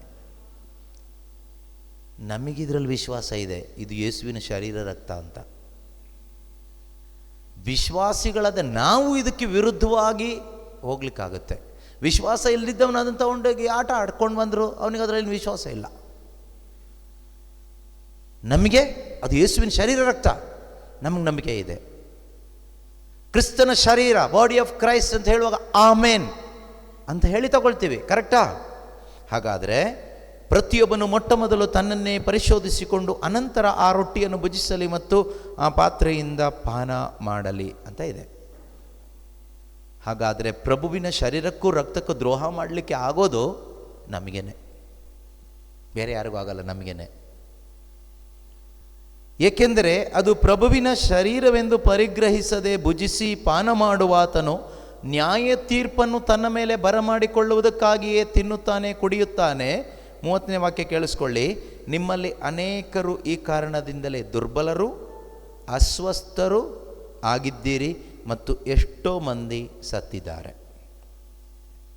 Many of you are weak, ill, some of you have died. ಇದು ಸ್ಪಿರಿಚುವಲ್ ಡೆತ್ ಅಲ್ಲ ಹೇಳ್ತಾ ಇರೋದು. ಸ್ಪಿರಿಚುವಲ್ ಡೆತ್ತೂ ಆಗುತ್ತೆ, ಫಿಸಿಕಲ್ ಪ್ರಾಬ್ಲಮ್ಸ್ ಹೇಳ್ತಾ ಇರೋದು. ನಿಮ್ಮಲ್ಲಿ ಎಷ್ಟೋ ಜನ ಪರಮಪ್ರಸಾದವನ್ನು ಅಯೋಗ್ಯವಾಗಿ ತೆಗೆದುಕೊಂಡು ರೋಗಿಗಳಾಗಿ ಹೋಗ್ಬಿಟ್ಟಿದ್ದೀರಿ. ಆ್ಯಕ್ಚುಲಿ ಯೇಸು ಕ್ರಿಸ್ತನ ಶರೀರ ಮತ್ತು ಸ್ವೀಕಾರ ಮಾಡಿದಾಗ, ರಕ್ತವನ್ನು ಸ್ವೀಕಾರ ಮಾಡಿದಾಗ ಒಬ್ಬ ರೋಗಿಗೆ ಸೌಖ್ಯ ಸಿಗುತ್ತೆ. ವಿಶ್ವಾಸದಿಂದ ಯೇಸುವಿನ ಉಡುಪಿನ ಅಂಚನ್ನು ಮುಟ್ಟಿದಂಥ ರಕ್ತಸ್ರಾವ ಸ್ತ್ರೀ ತಕ್ಷಣವೇ ಸೌಖ್ಯವನ್ನು ಪಡ್ಕೊಂಡ್ಳು.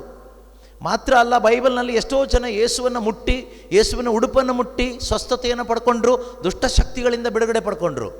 ಆದರೆ ಇಲ್ಲಿ ಬೈಬಲ್ ಹೇಳುತ್ತೆ, ನಿಮ್ಮಲ್ಲಿ ಎಷ್ಟೋ ಜನ ಅಯೋಗ್ಯವಾಗಿ ಈ ರೊಟ್ಟಿಯನ್ನು ಭುಜಿಸಿ ರೋಗಿಗಳಾಗಿದ್ದೀರಿ.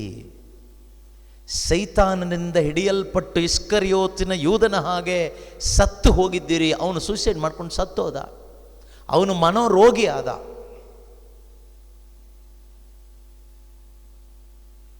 ಸೈತಾನನಿಗೆ ಎಡೆ ಮಾಡಿ ಕೊಟ್ಟಿದ್ದು. ಬೈಬಲ್ ಹೇಳುತ್ತೆ, ಎಡೆ ಮಾಡಿ ಕೊಡಬೇಡಿ. ಎಡೆ ಮಾಡಿ ಕೊಟ್ಟಿದ್ದು ಹೇಗೆ? ಸುಳ್ಳು. ನೀನು ಸುಳ್ಳು ಹೇಳ್ಕೊಂಡು ಬಂದು ಇಲ್ಲಿ ಬಂದು ಅದೇ ನಾಲಿಗೆಯಲ್ಲಿ ಇದು ಪ್ರಭುವಿನ ಶರೀರ ಆಮೇನ್ ಅಂತ ತಗೊಂಡಾಗ ಒಳಗಡೆ ಸೈತಾನನ್ನು ಹಾಕೊಂಡು ಹೋಗ್ತಾ ಇದೆಯಾ? ಹೇಗೆ ಒಳ್ಳೆಯದಾಗತ್ತೆ? ಅದರಿಂದನೇ ವಾಕ್ಯ ಹೇಳುತ್ತೆ, ನಿಮ್ಮಲ್ಲಿ ಅನೇಕರು ಈ ಕಾರಣದಿಂದಲೇ ದುರ್ಬಲರು, ಅಸ್ವಸ್ಥರು ಆಗಿದ್ದೀರಿ ಮತ್ತು ಎಷ್ಟೋ ಮಂದಿ ಸತ್ತಿದ್ದಾರೆ. ನಮಗೆ ಆಶೀರ್ವಾದವಾಗಬೇಕಾಗಿದ್ದ ರೊಟ್ಟಿಯೇ ಶಾಪವಾಗಿ ಪರಿಣಮಿಸಿತು. ರೊಟ್ಟಿ ಪ್ರಾಬ್ಲಮ್ ಅಲ್ಲ, ಹಾರ್ಟ್ ಪ್ರಾಬ್ಲಮ್. ಇಸ್ಕರಿಯೋತಿನ ಯೂದನಿಗೆ ಆಶೀರ್ವಾದವಾಗಬೇಕಾಗಿದ್ದ ರೊಟ್ಟಿ ಶಾಪವಾಗಿ ಪರಿಣಮಿಸಿತು. ಯೂದನು ಅದನ್ನು ತೆಗೆದುಕೊಂಡಿದ್ದೇ ತಡ, ಯಾರು ಒಳಗೆ ಹೊಕ್ಕನೋ. ಅದರಿಂದ ವಾಕ್ಯ ಹೇಳುತ್ತೆ, ನಮ್ಮನ್ನೇ ನಾವು ಪರಿಶೋಧಿಸಿಕೊಂಡರೆ ನಾವು ನ್ಯಾಯ ತೀರ್ಪಿಗೆ ಒಳಗಾಗುವುದಿಲ್ಲ. ಓಕೆ, ವಾಪಸ್ ಬರೋಣ. ಎಫೆಸದವರಿಗೆ ಬರೆದ ಪತ್ರಿಕೆ 4ನೇ ಅಧ್ಯಾಯ, ಎಫಿಷಿಯನ್ಸ್ 4:26 ಅಲ್ವಾ? 26ನೇ ವಾಕ್ಯ. ಯಾವ ರೀತಿಯಲ್ಲೆಲ್ಲ ಸೈತಾನನಿಗೆ ನಾನು ಎಡೆ ಮಾಡಿಕೊಡುವ ಸಾಧ್ಯತೆ ಇದೆ. ಒಂದು, ಸುಳ್ಳಾಡುವುದನ್ನು ಬಿಟ್ಟು ನಾವು ಒಬ್ಬರಿಗೊಬ್ಬರು ಏನು ಹೇಳಬೇಕು? ಕಷ್ಟ ಆದರೂ ಪರವಾಗಿಲ್ಲ, ಅವಮಾನ ಆದರೂ ಪರವಾಗಿಲ್ಲ, ಸತ್ಯ ಹೇಳೋಣ.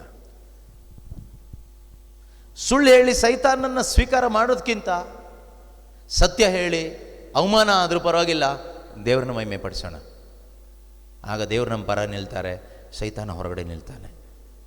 ಎಷ್ಟೋ ಮನೆಗಳಲ್ಲಿ ಉಲ್ಟಾ, ದೇವರು ಹೊರಗಡೆ, ಸೈತಾನ ಒಳಗಡೆ.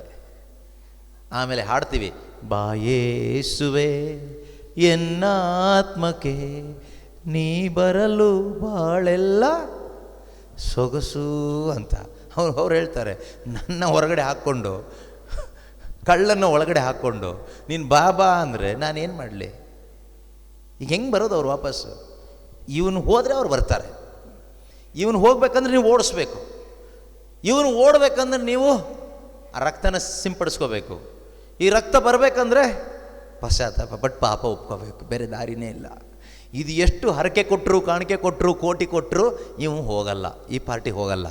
ಇವನು ಹೆದರೋದು ಒಂದಕ್ಕೆ, ಇವನು ಓಡೋದು ಒಂದಕ್ಕೆ, ಯೇಸುವಿನ ರಕ್ತಕ್ಕೆ, ಯಜ್ಞದ ಕುರಿಮರಿಯ ರಕ್ತಕ್ಕೆ. ಅದರಿಂದ ಸುಳ್ಳು ಹೇಳುವುದನ್ನು ನಾವು ಬಿಟ್ಟು ಬಿಡೋಣ. ಯಾಕೆ ಬೇಕು ನಮಗದು? ಏನು ಪ್ರಯೋಜನ?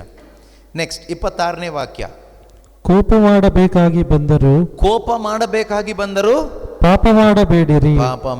ಹಾಗಾದರೆ ಇನ್ನೊಂದು ವಾಕ್ಯ ನಮಗೆ ಸಿಕ್ತು. ಕೋಪದಲ್ಲಿ ನಾವು ಬದುಕಿದರೆ, ಕೋಪವನ್ನು ಇಟ್ಟುಕೊಂಡು ಬದುಕಿದರೆ, ಕೋಪ ಮಾಡ್ಕೊಂಡು ತಕ್ಷಣ ಅಲ್ಲ, ಕೋಪವನ್ನು ಇಟ್ಕೊಂಡು ಜೀವಿಸಿದರೆ ಸೈತಾನನಿಗೆ ಅವಕಾಶ ಮಾಡಿಕೊಟ್ಟಾಗಾಯಿತು. ಸೂರ್ಯನ ಮುಳುಗೋ ಮುನ್ನ ನಿಮ್ಮ ಕೋಪ ಇಳಿಬೇಕಂದ್ರೆ ಹೇಗೆ? ಪಶ್ಚಾತ್ತಾಪ ಪಡಬೇಕು ಅಂತ. ಅಥವಾ ನೀವು ಒಬ್ಬರ ಮೇಲೆ ಕೋಪಗೊಂಡ್ರೆ, ನೀವು ಸೂರ್ಯ ಮುಳುಗೋದ್ರೊಳಗಡೆ ಸಾಯಂಕಾಲ ಸಂಜೆ ನೀನು ಮಲಗೋದ್ರೊಳಗಡೆ ಹೋಗಿ ಅವ್ರ ಜೊತೆಗೆ ಸಂಧಾನ ಮಾಡ್ಕೊಂಡು ಬರಬೇಕು. ಜಯಭರಿತ ಕ್ರೈಸ್ತ ಜೀವನ ಬೇಕಾ? ಫೈಟ್ ಮಾಡಬೇಕಾಯ್ತಾ? ಯುದ್ಧ ಮಾಡಬೇಕು. ಸೈತಾನನು ಗರ್ಜಿಸುವ ಸಿಂಹದಂತೆ ಯಾರನ್ನ ಕಬಳಿಸುವುದು ಎಂದು ಹುಡುಕಾಡ್ತಾ ಇರ್ತಾನೆ. ಅವನು ಕಬಳಿಸೋದು ಇದೇ ರೀತಿಯಲ್ಲಿ. ಸುಳ್ಳು ಹೇಳುವ ಅನೇಕ ಸಂದರ್ಭಗಳು, ಪ್ರಚೋದನೆಗಳು ತಂದುಕೊಡ್ತಾನೆ. ನಾವು ಸುಲಭವಾಗಿ ಹೇಳ್ಬಿಡ್ತೀವಿ. ಕೋಪ ಮಾಡಿಕೊಳ್ಳುವ ಅನೇಕ ಸಂದರ್ಭಗಳು, ಪ್ರಚೋದನೆಗಳು ಕೊಡ್ತಾ ಇರ್ತಾನೆ. ನಾವು ಕೋಪ ಮಾಡ್ಕೊಳ್ತೀವಿ, ತಕ್ಷಣ ವಾಕ್ಯ ನೆನಪಾಗಬೇಕು. ಸೈತಾನನಿಗೆ ಎಡೆ ಮಾಡಿಕೊಡ್ತಾ ಇದ್ದೀನಿ ಕೋಪದಿಂದ, ತಕ್ಷಣ ಈ ಕೋಪ ಶಮನ ಆಗಬೇಕು. ಈ ಕೋಪ ಶಮನ ಆಗಬೇಕಾದ್ರೆ ಏನು ಮಾಡಬೇಕು? ಒಂದೇ ದಾರಿ, ನನಗಾಗಿ ಶಿಲುಬೆಯ ಮೇಲೆ 3 ಮೊಳೆಗಳಲ್ಲಿ ನೇತಾಡ್ತಾ, ಪಿತನೇ ಇವರೇನು ಮಾಡ್ತಿದ್ದಾರೋ ಇವರನ್ನು ಕ್ಷಮಿಸಿರಿ ಎಂದು ಶತ್ರುಗಳನ್ನು ಕ್ಷಮಿಸಿ ಪ್ರಾರ್ಥಿಸಿದ ಯೇಸುವನ್ನು ಧ್ಯಾನಿಸಬೇಕು. We need to meditate on the cross of Jesus Christ. ಅವರನ್ನು ಅವಮಾನಪಡಿಸಿದ, ನೋಯಿಸಿದ, ಅವರ ಮುಖದ ಮೇಲೆ ಉಗುಳಿದ, ಅವರನ್ನು ಶಿಲುಬೆಗೆ ಏರಿಸಿದ, ಮೊಳೆಗಳಿಂದ ಜಡಿದಂತಹ, ಮುಳ್ಳಿನ ಕಿರೀಟವನ್ನಿಟ್ಟಂತಹ, ಅವರಿಗೆ ಅವಮಾನ ಮಾಡಿದಂತಹ ಪ್ರತಿಯೊಬ್ಬರನ್ನ ಮತ್ತು ನನ್ನನ್ನು, ನಿಮ್ಮನ್ನು ಎಲ್ಲರನ್ನ ಅವರು ಕಣ್ಮುಂದೆ ತಂದು ಅವರು ಕ್ಷಮಿಸಿ ಹೇಳ್ತಾರೆ ಅಪ್ಪನಿಗೆ, ಅಪ್ಪ ಇವರೇನು ಮಾಡುತ್ತಿದ್ದಾರೋ ಇವರು ಅರಿಯರು, ಇವರನ್ನು ಕ್ಷಮಿಸಿರಿ. ಆ ಯೇಸು ಕ್ರಿಸ್ತನ ಆ ಕ್ಷಮೆಯನ್ನು ಧ್ಯಾನ ಮಾಡಬೇಕು. ಆ ಶಿಲುಬೆಯನ್ನು ಧ್ಯಾನಿಸುವಾಗ ನಮಗೇನು ಸಿಗುತ್ತೆ ಗೊತ್ತಾ? ಕೃಪೆ ಸಿಗುತ್ತೆ. ಏನು ಸಿಗುತ್ತೆ? ಏನು ಕೃಪೆ? ಕೋಪವನ್ನು ಬಿಡಲಿಕ್ಕೆ, ಸಂಧಾನ ಮಾಡಿಕೊಳ್ಳಲಿಕ್ಕೆ. ಅದಿಲ್ಲದೆ ನಮಗೆ ಬೇರೆ ಎಲ್ಲಿಂದ ಕೃಪೆ ಸಿಗುತ್ತೆ? ಕೃಪೆ ಸಿಗೋದು ಶಿಲುಬೆಯಿಂದ ಅಥವಾ ಯೇಸು ಕ್ರಿಸ್ತನಿಂದ. ಅವರ ಶಿಲುಬೆ ಮರಣದ ಫಲವಾಗಿ ನಮಗೆ ಆ ಕೃಪೆ ಸಿಗೋದು. ಅದು ಬಿಟ್ಟು ಕೋಪವನ್ನು ಇಲ್ಲೇ ಇಟ್ಕೊಂಡು ನಮ್ಮೊಳಗಡೆನೇ ಇಟ್ಕೊಂಡು ನಾವು ಇವತ್ತಿನ ದಿವಸ ಮಲ್ಕೊಂಡ್ರೆ ನಾವು ಯಾರ ಜೊತೆಗೆ ಮಲ್ಕೊಳ್ತೀವಿ? ನಿಮಗೆ ಗೊತ್ತಲ್ಲ ವಿಷಯ ಅಲ್ಲ? ಗಂಡ ಹೆಂಡತಿ ಪರಸ್ಪರ ಕೋಪ ಮಾಡಿಕೊಂಡು ಕೆಲವೊಮ್ಮೆ ಮಲ್ಕೊಳ್ತೀವಿ. ಇಬ್ಬರ ಮಧ್ಯದಲ್ಲಿ ಯಾರು ಮಲಗಿರ್ತಾರೆ? ನೀವೇ ಹೇಳಿ ಯಾರು ಮಲಗಿರ್ತಾರೆ ಅಂತ. ಪಾಪು ಮಲಗಿರುತ್ತೆ. ಎಷ್ಟೋ ಕುಟುಂಬಗಳಲ್ಲಿ ಇದೇ ನಡೀತಾ ಇರೋದು. ಗಂಡ ಹೆಂಡತಿ ಗಲಾಟೆ ಮಾಡೋ, ಚೆನ್ನಾಗಿ ಗಲಾಟೆ ಮಾಡಿ ಒಬ್ಬರ ಮೇಲೊಬ್ಬರು ಕೋಪ ಮಾಡಿಕೊಂಡು ಮಲ್ಕೊಳ್ಳೋದು ಇಬ್ಬರು. ಮಧ್ಯದಲ್ಲಿ ಇನ್ನೊಬ್ಬ ಬಂದು ಮಲಗಿರ್ತಾನೆ, ಹಾವು. ಕಾಣಲ್ಲ, ಕಣ್ಣಿಗೆ ಕಾಣೋದಿಲ್ಲ. ಆಮೇಲೆ ಏನೇನೋ ಕಾಟಗಳು ಶುರುವಾಗುತ್ತೆ. ಇವ್ರ ಜೊತೆಗೆ ಬದುಕೋದೇ ಬೇಡ ಅನ್ಸ್ಬಿಡುತ್ತೆ, ಸತ್ತೋಗ್ಬಿಡೋಣ ಅನ್ಸುತ್ತೆ, ಕುಡಿದ್ಬಿಡೋಣ ಅನ್ಸುತ್ತೆ, ವ್ಯಭಿಚಾರ ಮಾಡಿಬಿಡೋಣ ಅನ್ಸುತ್ತೆ, ಓಡೋಗ್ಬಿಡೋಣ ಅನ್ಸುತ್ತೆ, ಸಾಯಿಸ್ಬಿಡೋಣ ಅನ್ಸುತ್ತೆ. ಇದೆಲ್ಲ ಯಾರು ಕೊಡ್ತಾರೆ? ಈ ಕೋಪ ಮಾಡಿಕೊಂಡು ಆ ಕೋಪಕ್ಕೆ ಪರಿಹಾರ ಮಾಡ್ದೇನೆ ಇನ್ನೊಬ್ಬರನ್ನ ಸೇರಿಸ್ಕೊಂಡು ಮಲ್ಕೊಂಡ್ರೆ, ಅವನ ಜೊತೆಗೆ ಮಲ್ಕೊಂಡ್ರೆ ಇನ್ನೇನು ಸಿಗುತ್ತೆ? ನಿಮ್ಮಲ್ಲಿ ಎಷ್ಟೋ ಜನ ಗಂಡ ಹೆಂಡ್ತಿಂದ್ರೆ ಪಿಶಾಚಿ ಜೊತೆಗೆ ಮಲ್ಕೊಳ್ತಾ ಇದ್ದೀರಾ ಪ್ರತಿದಿನ. ಅವನು ಕಾಣಿಸಲ್ಲ. ಕಣ್ಣಿಗೆ ಕಾಣದ ನಮ್ಮ ಶತ್ರುವಾದ ಸೈತಾನ ನಮಗೆ ಗೊತ್ತಿಲ್ಲದ ಹಾಗೆ ನಮ್ಮ ಜೊತೆಗೆ ಬಂದು ಮಲ್ಕೊಬಿಡ್ತಾನೆ. ಏದೇನು ತೋಟದಲ್ಲಿ ನೋಡಿ, ಅವ್ರ ಜೊತೆಗೆ ಬಂದು ಹಾಗೆ ಮೆತ್ತಗೆ ಸೇರಿಕೊಂಡು ಅವ್ರನ್ನ ಮೋಸಗೊಳಿಸಿದ. ಅದೇ ಮೋಸಗೊಳಿಸುವ ಪಿಶಾಚಿ ಇಂದು ಅನೇಕ ಕುಟುಂಬಗಳಲ್ಲಿ, ಅನೇಕ ಸಂಬಂಧಗಳಲ್ಲಿ ಸೇರಿಕೊಳ್ತಾನೆ. ಇದು ಎಲ್ಲೇ ಬಂದರೂ ಕೂಡ ಅಲ್ಲೇನು ಬರುತ್ತೆ? ಕೋಪ ಎಲ್ಲಿ ಬರುತ್ತೋ ಅಲ್ಲಿ ದ್ವೇಷ ಬರುತ್ತೆ. ಕೋಪ ಎಲ್ಲಿ ಕರ್ಕೊಂಡು ಹೋಗುತ್ತೆ ಗೊತ್ತಾ? ಆ್ಯಂಗರ್, ಅದು ದ್ವೇಷಕ್ಕೆ ಕರ್ಕೊಂಡು ಹೋಗುತ್ತೆ. ಎಲ್ಲಿ ಕರ್ಕೊಂಡು ಹೋಗುತ್ತೆ? ದ್ವೇಷ. ಎನ್ವಿ ಅಲ್ಲ, ದ್ವೇಷ. ಹೇಟ್ರೇಟ್, ಸಾರಿ, ಎನ್ವಿ ಅಂದರೆ ಹೊಟ್ಟೆ ಕಿಚ್ಚಲ್ಲ. ಎಲ್ಲ ಸೇಮ್ ಕ್ಯಾಟಗರಿನೇ. ಹೇಟ್ರೇಟ್ಗೆ ಕರ್ಕೊಂಡು ಹೋಗುತ್ತೆ ಕೋಪ, ಆ್ಯಂಗರ್. ಕೋಪ ಕೆಟ್ಟದ್ದಲ್ಲ, ಕೋಪ ಒಳ್ಳೆಯದೇ. ಕೋಪ ಬೇಕು. ಗಾಡ್ಲಿ ಆ್ಯಂಗರ್ ಅಂತ ಇದೆ, ಅದ್ರ ಬಗ್ಗೆ ಬೇಡ ಬಿಡಿ. ಅಂಥ ಗಾಡ್ಲಿ ಆ್ಯಂಗರ್ ಅದು ದೇವರೇ ಕೊಡ್ತಾರೆ. ನಾನು ಅದ್ರ ಬಗ್ಗೆ ಹೇಳೋ ಅವಶ್ಯಕತೆ ಏನಿಲ್ಲ. ಅದು ದೇವರು ಕೊಡುವಂಥದ್ದು. ಮಕ್ಕಳು ದಾರಿ ತಪ್ಪಿದಾಗ ತಂದೆ ತಾಯಿಯಲ್ಲಿ ಒಂದು ಕೋಪ ದೇವರು ಕೊಡ್ತಾರೆ ಆ ಮಕ್ಕಳನ್ನ ದೇವ್ರ ದಾರಿಗೆ ತರಲಿಕ್ಕೆ. ಅದು ಕೊಡದೆ ಹೋದರೆ ಆ ಮಕ್ಕಳಿಗೆ ಶಿಕ್ಷಿಸೋದು ಯಾರು ಮತ್ತೆ? ಅಲ್ವಾ? ಸೊ ಯೇಸುಸ್ವಾಮಿಗೂ ಕೋಪ ಬಂತು.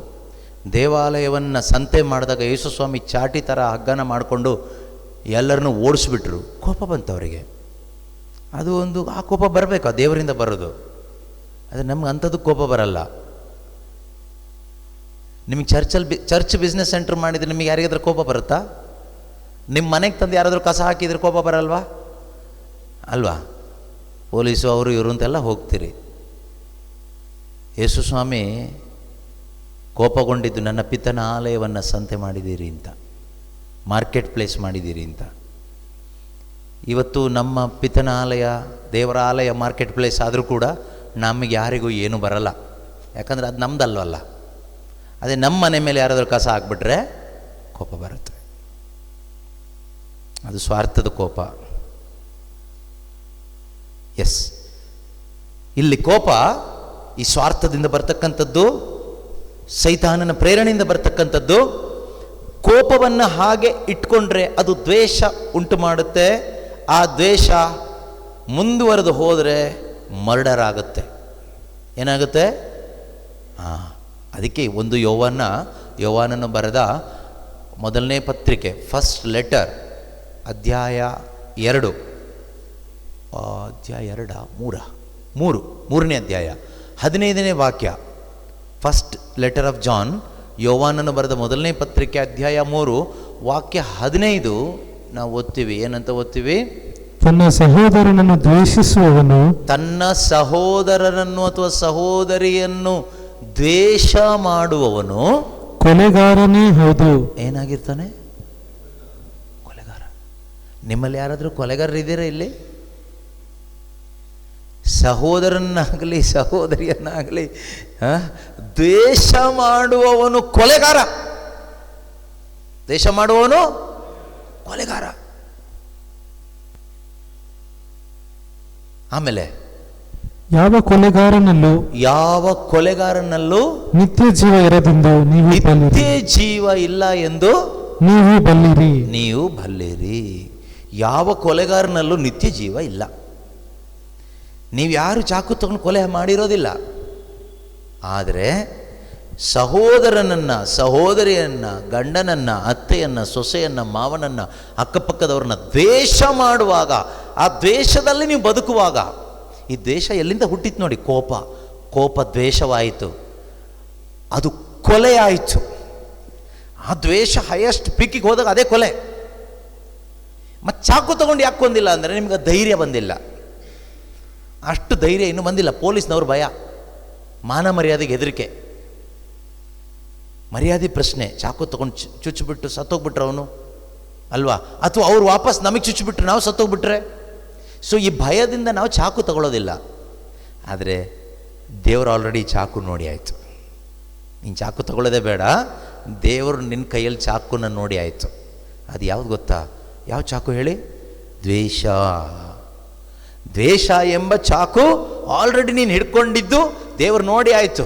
ಈ ದ್ವೇಷದಿಂದ ನೀನು ಸಹೋದರನನ್ನು ಚುಚ್ತಾ ಇರೋದು ದೇವರು ನೋಡಿ ಆಯಿತು. ದೇವ್ರ ಲೆಕ್ಕದಲ್ಲಿ ನೀನು ಕೊಲೆಗಾರನೇ ಆದೆ. ದೇವ್ರ ಕೋರ್ಟಲ್ಲಿ ಕೊಲೆಗಾರ, ಲೋಕದ ಕೋರ್ಟಲ್ಲಿ ನೀನು ಪಾಸ್ ಆಗ್ಬೋದು, ಜೆಂಟಲ್ಮ್ಯಾನ್. ಇದನ್ನೆಲ್ಲ ಇಟ್ಕೊಂಡು ಚರ್ಚಿಗೆ ಬಂದು ಯೇಸು ಸ್ವಾಮಿಯ ಶರೀರ ಅಂತ ಹೇಳುವಾಗ ಆ ರೊಟ್ಟಿಯನ್ನು ಆಮೇನ್ ಅಂತ ಹೇಳಿ ತಗೊಂಡ್ರೆ ಕೊಲೆಗಾರನ ಒಳಗಡೆ ಯಾವ ಆತ್ಮ ಬರುತ್ತೆ? ಸೈತಾನ. ಯಾವ ಕೊಲೆಗಾರನಲ್ಲೂ ನಿತ್ಯ ಜೀವ ಅಂದರೆ ಯೇಸು ಇಲ್ಲ. ರೊಟ್ಟಿ ಇರುತ್ತೆ, ಯೇಸು ಇರಲ್ಲ. ಯಾರಿಗೆ ಅವಕಾಶ ಮಾಡಿಕೊಟ್ಟಂಗಾಯ್ತು? ಹಾಗಾದರೆ ನಾವು ಕೋಪ ಮಾಡಿಕೊಂಡು ಆ ಕೋಪಕ್ಕೆ ಪರಿಹಾರ ಮಾಡ್ಕೊಳ್ಳದೆ ಹೋದರೆ ಆ ಕೋಪ ಏನಾಗುತ್ತೆ? ಕೋಪ ದ್ವೇಷವಾಗುತ್ತೆ, ದ್ವೇಷ ಕೊಲೆ ಆಗುತ್ತೆ. ಅದು ಇನ್ನು ಬೇರೆ ಬೇರೆ ಏನಂದರೆ ಕನ್ವರ್ಟ್ ಆಗುತ್ತೆ. ಎಕ್ಸಾಕ್ಟ್ಲಿ ಇದೇ ಆಗುತ್ತೆ ಅಂತಲ್ಲ, ಬೇರೆ ರೀತಿಯಲ್ಲೂ ಕನ್ವರ್ಟ್ ಆಗುತ್ತೆ. ಹೊಟ್ಟೆ ಕಿಚ್ಚು ಕೂಡ ಹಾಗೇನೆ. ಹೊಟ್ಟೆ ಕಿಚ್ಚು ಕೂಡ ದ್ವೇಷವಾಗುತ್ತೆ, ಕೊಲೆಯಾಗುತ್ತೆ. ಅದಕ್ಕೆ ಬೆಸ್ಟ್ ಎಕ್ಸಾಂಪಲ್ ಆದಾಮನ ಮಕ್ಕಳು. ಆದಾಮನ ಮಗನಾದಂತಹ ಕಾಯಿನ ಹೇಬೆಲನನ್ನು ಕೊಲೆ ಮಾಡ್ದ. ಕಾರಣ ಏನು? ಅವನ ಒಳಗಡೆ ಬಂದಂತಹ ಹೊಟ್ಟೆ ಕಿಚ್ಚು, ಜಲಸ್. ಹೊಟ್ಟೆ ಕಿಚ್ಚು ಬಂತು. ಈ ಹೊಟ್ಟೆ ಕಿಚ್ಚು ಏನು ಮಾಡ್ತು? ಹೊಟ್ಟೆ ಕಿಚ್ಚು ಜಾಸ್ತಿ ಆಗಿ ಅದು ದ್ವೇಷ ಮಾಡ್ತು. ಅವನನ್ನು ದ್ವೇಷ ಮಾಡ್ದ. ಈ ದ್ವೇಷ ಏನು ಮಾಡ್ತು? ಅವನನ್ನು ಸಾಯಿಸೇ ಬಿಡ್ತು, ಕೊಲೆ ಮಾಡಿಬಿಡ್ತು. ಹಾಗಾದರೆ ಹೊಟ್ಟೆ ಕಿಚ್ಚು ಇಟ್ಕೊಂಡು ಬದುಕುವವರು ಕೊಲೆಗಾರರೇ. ದ್ವೇಷ ಇಟ್ಕೊಂಡು ಬದುಕುವವರು ದೇವರ ವಾಕ್ಯದ ಪ್ರಕಾರ, ದೇವರ ದೃಷ್ಟಿಯಲ್ಲಿ ಕೊಲೆಗಾರರೇ ಆಗಿರ್ತೀವಿ. ಯಾವ ಕೊಲೆಗಾರನಲ್ಲೂ ನಿತ್ಯ ಜೀವ ಅಥವಾ ಯೇಸು ಕ್ರಿಸ್ತ ಇಲ್ಲ, ದೇವರ ಸಾನ್ನಿಧ್ಯ ಇಲ್ಲ. ಮತ್ತು ಹೇಗೆ ಜಯಭರಿತ ಕ್ರೈಸ್ತ ಜೀವನ ಜೀವಿಸೋದು? ಥಿಂಕ್ ಮಾಡಿ ಪ್ರೀತಿಯ ಸಹೋದರ ಸಹೋದರಿಯರೇ. ನಾವು ಪ್ರಾರ್ಥನೆ ಮಾಡೋದಲ್ಲ ಎಲ್ಲದಕ್ಕೂ ಪರಿಹಾರ, ಪ್ರಾರ್ಥನೆ ಮಾಡಬೇಕು. ಆದರೆ ಈ ಏರಿಯಾಸ್ಗಳು ನಾವು ಇವ್ಯಾಲ್ಯುವೇಟ್ ಮಾಡಿ ನೋಡಬೇಕು. ಸೈತಾನನಿಗೆ ಎಡೆ ಮಾಡಿ ಕೊಡಬೇಡಿ. ಮೂರನೇದು, ಸೈತಾನನಿಗೆ ಎಡೆ ಮಾಡಿ ಕೊಡೋ ಮೊದಲನೇದು ಯಾವುದು? ಬಾಯಿಂದ ಸುಳ್ಳು ಹೇಳೋದು. ಎರಡನೇದು ಕೋಪ ಮಾಡಿಕೊಳ್ಳೋದು. 28ನೇ ವಾಕ್ಯ ಏನು ಹೇಳುತ್ತೆ ನೋಡೋಣ. ಕಳ್ಳತನ ಮಾಡುವವನು ಕಳ್ಳತನವನ್ನು ಬಿಟ್ಟು ಬಿಡಲಿ, ಶ್ರಮಪಟ್ಟು ದುಡಿಯಲಿ. ಕಳ್ಳತನ ಮಾಡುವವನು ಕಳ್ಳತನವನ್ನು ಬಿಟ್ಟು ಶ್ರಮಪಟ್ಟು, ಅದಕ್ಕೆ ಇನ್ನೊಂದು ಸೇರಿಸ್ಕೊಳ್ಳಿ, ಏನು ತಪ್ಪಾಗೋದಿಲ್ಲ. ದೇವರ ವಾಕ್ಯಕ್ಕೆ ಏನು ಸೇರಿಸಬಾರ್ದಲ್ವಾ? ಅಂದರೂ ಸೇರಿಸೋಣ. ದೇವರ ವಾಕ್ಯ ಸೇರಿಸ್ಬೋದಲ್ವಾ? ಶ್ರಮಪಟ್ಟು ಪ್ರಾಮಾಣಿಕತೆಯಿಂದ ದುಡಿಯಲಿ. ಶ್ರಮಪಟ್ಟು ಹೇಗೆ ದುಡಿಯಲಿ? ಪ್ರಾಮಾಣಿಕತೆಯಿಂದ ದುಡಿಯಲಿ. ಕಳ್ಳತನ ಮಾಡುವವನು ಅವನು ಪಾಪ ಶ್ರಮಪಟ್ಟೆ ಕಳ್ಳತನ ಮಾಡೋದಲ್ವಾ? ಕೆಲವರು ಬಿಸ್ನೆಸ್ಸೇ ಕಳ್ಳತನ ಮಾಡೋದು ನೋಡಿ. ಬೆಂಗಳೂರಲ್ಲಿ ಮಾತ್ರ ಅಲ್ಲ, ಬೆಂಗಳೂರಲ್ಲಿ ನಾವಿರೋದ್ರಿಂದ ನಮಗೆ ಗೊತ್ತು. ಬೆಂಗಳೂರಲ್ಲಿ ಬೇರೆ ಊರಲ್ಲೂ ಇರ್ಬೋದು. ಯಾರ್ದೋ ಪ್ರಾಪರ್ಟಿ ಯಾರೋ ಕೇಸ್ ಹಾಕಿ ದುಡ್ಡು ತಿಂತಾರೆ. ಕೇಳಿಸ್ಕೊಂಡಿದ್ದೀರಾ ಆ ಥರ? ಯಾರ್ದೋ ಜಮೀನಿರುತ್ತೆ, ಯಾರ್ದೋ ಸೈಟ್ ಇರುತ್ತೆ, ಯಾರೋ ಹೋಗಿ ಅಲ್ಲಿ ಬೇಲಿ ಹಾಕ್ಬಿಟ್ಟು, ಸ್ವಲ್ಪ ರೌಡಿಸಮ್ ಎಲ್ಲ ಇದ್ದವ್ರು ಬೇಲಿ ಹಾಕ್ಬಿಟ್ಟು ಏನು ಮಾಡ್ತಾರೆ, ಇದು ನಮ್ಮದು ಅಂತ ಒಂದು ಸುಳ್ಳು ರಿಜಿಸ್ಟರ್ ಮಾಡಿಕೊಂಡು ಡಾಕ್ಯುಮೆಂಟ್ಸ್ ರೆಡಿ ಮಾಡಿಕೊಂಡು ಕೇಸ್ ಹಾಕೋದು. ಈಗ ಯಾರೋ ತಗೊಂಡವನು ಏನು ಮಾಡಬೇಕು, ಅದನ್ನು ತಗೊಂಡವನು ಸರಿ ನಿಮ್ಗೆ ಇಷ್ಟು ಕೊಡ್ತೀವಿ, ನಮ್ಮ ತಂಟೆಗೆ ಬರಬೇಡಿ, ಬಿಟ್ಬಿಡಿ ಅಂತ ಹೇಳೋದು. ಆಯಿತು, ಅದೇ ಬಿಸ್ನೆಸ್. ಕೆಲವು ಕ್ರೈಸ್ತರು ಕೂಡ ಇದರಲ್ಲೇ ಇದ್ದಾರೆ, ಜೀವನ ಜೀವಿಸ್ತಾ ಇದ್ದಾರೆ. ಇದು ಪ್ರಾಮಾಣಿಕನ ಕಳ್ತನನ? ಕಳ್ತನ. ದೇವ್ರು ಒಳ್ಳೆ ಕೆಲಸ ಕೊಟ್ಟಿರ್ತಾರೆ ಕೆಲವರಿಗೆ, ಆದರೆ ಅದರಲ್ಲಿ ತೃಪ್ತಿ ಇಲ್ಲ. ಈ ಎಕ್ಸ್ಟ್ರಾ ಕಳ್ತನದಲ್ಲಿ ಲಂಚ ಅಂತಾರಲ್ಲ, ಸುಳ್ಳು ಹೇಳಿ ತಗೊಳ್ಳೋದು, ಮೋಸ ಮಾಡಿ ತಗೊಳ್ಳೋದು, ಅನ್ಯಾಯದ ಸಂಪಾದನೆ, ಇದೆಲ್ಲ ಮಾಡ್ಕೊಂಡು ದೊಡ್ಡ ಬಿಲ್ಡಿಂಗ್ ಕಟ್ತಾರೆ, ಚರ್ಚಿಗೊಂದಿಷ್ಟು ಡೊನೇಷನ್ನು ಕೊಡ್ತಾರೆ. ಈ ಶಾಪಗ್ರಸ್ತವಾದ ದುಡ್ಡು ತಗೊಂಡು ಈ ಬಿಲ್ಡಿಂಗ್ ಎಲ್ಲ ಕಟ್ಟಿದ್ರಿ, ಇದ್ರ ಒಳಗಡೆ ಒಂದು ಪ್ರಾರ್ಥನೆ ಮಾಡಿದ್ರಿ, ಎಲ್ಲ ಆಶೀರ್ವಾದ ಬರುತ್ತೆ. ನೀವು ಯೋಚನೆ ಮಾಡಿ, ಇವತ್ತು ಈ ಚರ್ಚ್ ಕಟ್ಟಲಿಕ್ಕೆ ದೊಡ್ಡ ದೊಡ್ಡ ಡೊನೇಷನ್ ಎಲ್ಲ ಕೊಡ್ತಾರಲ್ಲ, ಇವರೆಲ್ಲ ಕಷ್ಟಪಟ್ಟು ಪ್ರಾಮಾಣಿಕವಾಗಿ ದುಡಿದು ಬೆವರು ಸುರಿಸಿ ದುಡಿದು ತಂದು ಕೊಡೋ ದುಡ್ಡೇನಾ, ಅಥವಾ ಈ ಲೂಟಿ ಮಾಡಿದ್ದು ಕಳ್ತನದಲ್ಲಿ ಕೊಡೋ ದುಡ್ಡು ಅನಿಸುತ್ತೆ ನಿಮಗೆ? ನಿಮಗೇನನ್ಸುತ್ತೆ? ಅಲ್ಲಲ್ಲ, ಅದು ನಾನು ಹೇಳ್ತಾ ಇರೋದು ಈ 100 ರೂಪಾಯಿ 200 ರೂಪಾಯಿ 500 ರೂಪಾಯಿ ಕೊಡೋರ್ದೆಲ್ಲ ಹೇಳ್ತಾ ಇರೋದು. ಈ ಕೋಟಿಗಳೆಲ್ಲ ಕೊಡ್ತಾರಲ್ವಾ ಕೆಲವರು ಪ್ರಾಮಾಣಿಕವಾಗಿ, ಅದ್ರ ಮೆಜಾರಿಟಿ ಹೆಚ್ಚಿನವರು.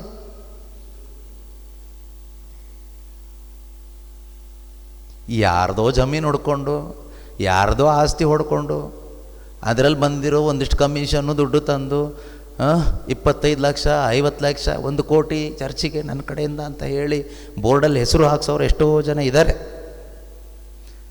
ಪ್ರಾಮಾಣಿಕವಾಗಿ ಅವ್ರದ್ದು ವಂಶ ಪಾರಂಪರ್ಯವಾಗಿ ಬಂದಂಥ ಆಸ್ತಿಯಿಂದ ಅಥವಾ ಅವರ ಕಷ್ಟಾರ್ಜಿತ ಸಂಪಾದನೆಯಿಂದ ಕೊಡುವವರು ಇದ್ದಾರೆ, ಎರಡೂ ಥರದವರು ಇದ್ದಾರೆ.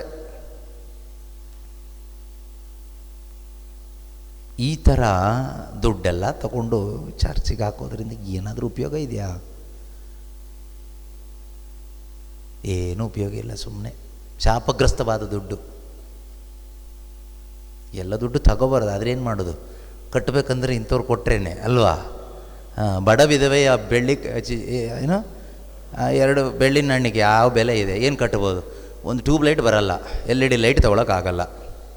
ದೊಡ್ಡ ದೊಡ್ಡ ಗೋಪುರಗಳೆಲ್ಲ ಕಟ್ಟಬೇಕು, ದೊಡ್ಡ ದೊಡ್ಡ ಗಂಟೆ ಎಲ್ಲ ತಗೋಬೇಕು. ಇತ್ತೀಚೆಗೆ ಅದು ಯಾವುದೋ ಅನ್ಯ ಜನರು, ಈ ಹಿಂದೂ ಸಹೋದರರೆಲ್ಲ ಅವ್ರ ಟೆಂಪಲ್ ಮುಂದೆ ನಿಲ್ಲಿಸಿರ್ತಾರೆ. ಮೊದಲೆಲ್ಲ ಈ ಅಯ್ಯಪ್ಪನ ಟೆಂಪಲ್ ಮುಂದೆ ನಿಲ್ಲಿಸ್ತಾಯಿದ್ರು, ಒಂದು ಚಿನ್ನದ ಕಂಬ ಹೀಗೆ ಉದ್ದಕ್ಕೆ. ಈಗ ನಮ್ಮ ಚರ್ಚ್ಗಳ ಮುಂದೆನೂ ಬಂದುಬಿಟ್ಟಿದೆ. ಎಲ್ಲಿಂದ ಇದೆಲ್ಲ ಬರ್ತಾ ಇದೆಯೋ ನನಗೆ ಗೊತ್ತಿಲ್ಲ. ಅದಕ್ಕೊಂದಿಷ್ಟು ಡೊನೇಷನ್. ಕೊಡಿ ಕಂಬ ಅಂತ, ಕೊಡಿ ಕಂಬ ಮೊದಲು ಇತ್ತಲ್ವಾ? ಈಗ ಇದೆಲ್ಲ ಅವ್ರ ಸಿಸ್ಟಮ್ ನಮಗೆ ಬೇಕು. ಏನು ಮಾಡೋದು? ಅದಕ್ಕೊಬ್ಬರು ಡೊನೇಷನ್, ಇದಕ್ಕೊಬ್ಬರು ಡೊನೇಷನ್. ಕೇಳಾಗೆ ಯಾರಿಗೂ ಧೈರ್ಯನೂ ಇಲ್ಲ, ಯಾಕಂದರೆ ಎಲ್ಲ ಒಂದೇ ದೋಣಿ ಕಳ್ಳರಲ್ಲೇ ಆಗಿರೋದ್ರಿಂದ ಯಾರು ಕೇಳೋಕ್ಕೂ ಆಗಲ್ಲ.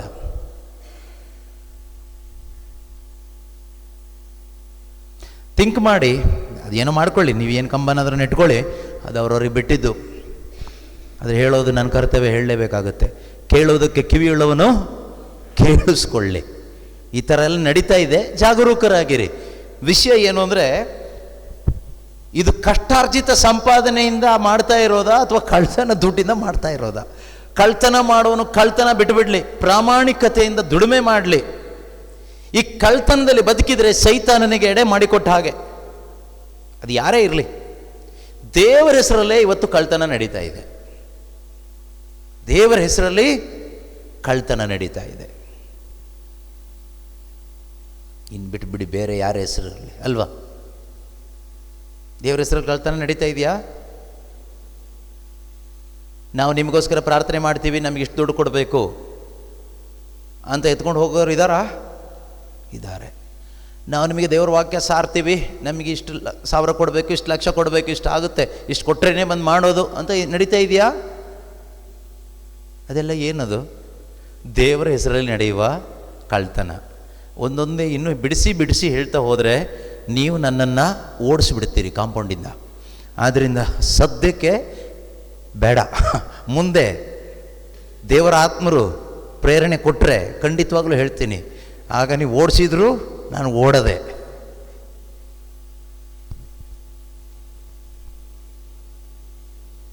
ಸದ್ಯಕ್ಕೆ ಇಷ್ಟೆಲ್ಲ ಕೇಳಿಸ್ಕೊಂಡು ನೀವು ಶಾಂತ ಕೂತ್ಕೊಂಡಿರೋದೇ ದೊಡ್ಡ ಅದ್ಭುತ. ಯಾಕೋ ನಿಮ್ಮಲ್ಲಿ ಸ್ವಲ್ಪ ಸ್ವಲ್ಪ ಸ್ವಲ್ಪ ಪವಿತ್ರಾತ್ಮರಿದ್ದಾರೆ ಅನ್ಸುತ್ತೆ, ಅದಕ್ಕೆ ಅಲ್ವಾ? ಇಲ್ಲ ಅಂದಿದ್ರೆ ನನ್ನ ಆವಾಗಲೇ ಓಡಿಸ್ಬಿಡ್ತಾ ಇದ್ರಿ. Anyway, price the lord. ಕಳ್ತನ ಮಾಡುವವನು ಕಳ್ಳತನವನ್ನು ಬಿಟ್ಟು ಬಿಟ್ಟು ಶ್ರಮಪಟ್ಟು ದುಡಿದು ಸಂಪಾದನೆ, ಪ್ರಾಮಾಣಿಕವಾಗಿ ಶ್ರಮಪಟ್ಟು ದುಡಿದು ಸಂಪಾದನೆ ಮಾಡಲಿ. ಹಾಗಾದರೆ ಅಪ್ರಾಮಾಣಿಕತೆಯಿಂದ ನಾವು ದುಡಿಮೆ ಮಾಡಿದಾಗ, ಸುಳ್ಳು ಹೇಳಿ ಹಣ ಸಂಪಾದನೆ ಮಾಡಿದಾಗ ಯಾರಿಗೆ ಅವಕಾಶ ಮಾಡಿಕೊಡ್ತಾ ಇದ್ದೀವಿ? ಎಷ್ಟೋ ಮನೆಗಳಲ್ಲಿ, ಈ ಶ್ರೀಮಂತರ ಮನೆಯಲ್ಲಿ ಇವತ್ತು ಮಕ್ಕಳು, ಯುವಕ ಯುವತಿಯರು ಮಕ್ಕಳು ಯಾವ ಪರಿಸ್ಥಿತಿಲಿದ್ದಾರೆ ಗೊತ್ತಾ? ಹೇಳಲಿಕ್ಕೆ ಅಸಹ್ಯ ಆಗುತ್ತೆ. ಕೆಲವೊಂದು ಕ್ರೈಸ್ತ ಕುಟುಂಬಗಳಲ್ಲಿ ವಿವಾಹ ಮಾಡಿಸ್ಕೊಟ್ಟಂತಹ ಮಕ್ಕಳು ಡೈವರ್ಸ್ ಆಗಿ ಬಂದಿದ್ದೂ ಇದೆ, ಕೊಲೆಯಾಗಿ ಹೋಗಿದ್ದೂ ಇದೆ, ರೌಡಿಗಳಾಗಿದ್ದೂ ಇದೆ, ಇನ್ನೇನೇನೋ ಆಗಿದ್ದೂ ಇದೆ ಅಸಹ್ಯವಾಗಿ ಕ್ರೈಸ್ತ ಕುಟುಂಬಗಳಲ್ಲಿ. ಸಾಧಾರಣ ಬಡ ಕುಟುಂಬದಲ್ಲಿ ಆ ಥರ ಕಡಿಮೆ, ಶ್ರೀಮಂತ ಕುಟುಂಬಗಳಲ್ಲಿ ಅನೈತಿಕ ಸಂಬಂಧಕ್ಕೆ ಹೋಗಿದ್ದೂ ಇದೆ, ಡ್ರಗ್ಸ್ಗೆ ಅಡಿಕ್ಟ್ ಆಗಿದ್ದಿದೆ. ಯಾಕೆ ಅಂದರೆ ಈ ಸಂಪಾದನೆ ಮಾಡಿ ಇವ್ರನ್ನ ಓದಿಸ್ತಾ ಇರೋ ದುಡ್ಡು, ಮನೆ ಕಟ್ತಾ ಇರೋದು, ಈ ಕಾರ್ ತಗೊಂಡಿರೋದು, ಈ ಶೋಕಿ ಮಾಡೋದು ಯಾವುದು ಕೂಡ ಎಲ್ಲರೂ ಅಲ್ಲ, ಅನೇಕರು ಕಳ್ತನ ದುಡ್ಡು, ಅಪ್ರಾಮಾಣಿಕವಾಗಿ ದುಡಿಮೆ ಮಾಡಿದ ದುಡ್ಡು. ಹೆಂಡ್ತಿಗೇನು ಬೇಕು? ದುಡ್ಡು ಸಾಕು. ಹೆಂಡ್ತಿ ಕೇಳೋ ಧೈರ್ಯ ಇಲ್ಲ ಗಂಡಂಗೆ. ಇದು ಪ್ರಾಮಾಣಿಕವಾಗಿ ತಂದಿದೆಯಾ ಅಪ್ರಾಮಾಣಿಕವಾಗಿ ತಂದಿದೆಯಾ ಅಂತ.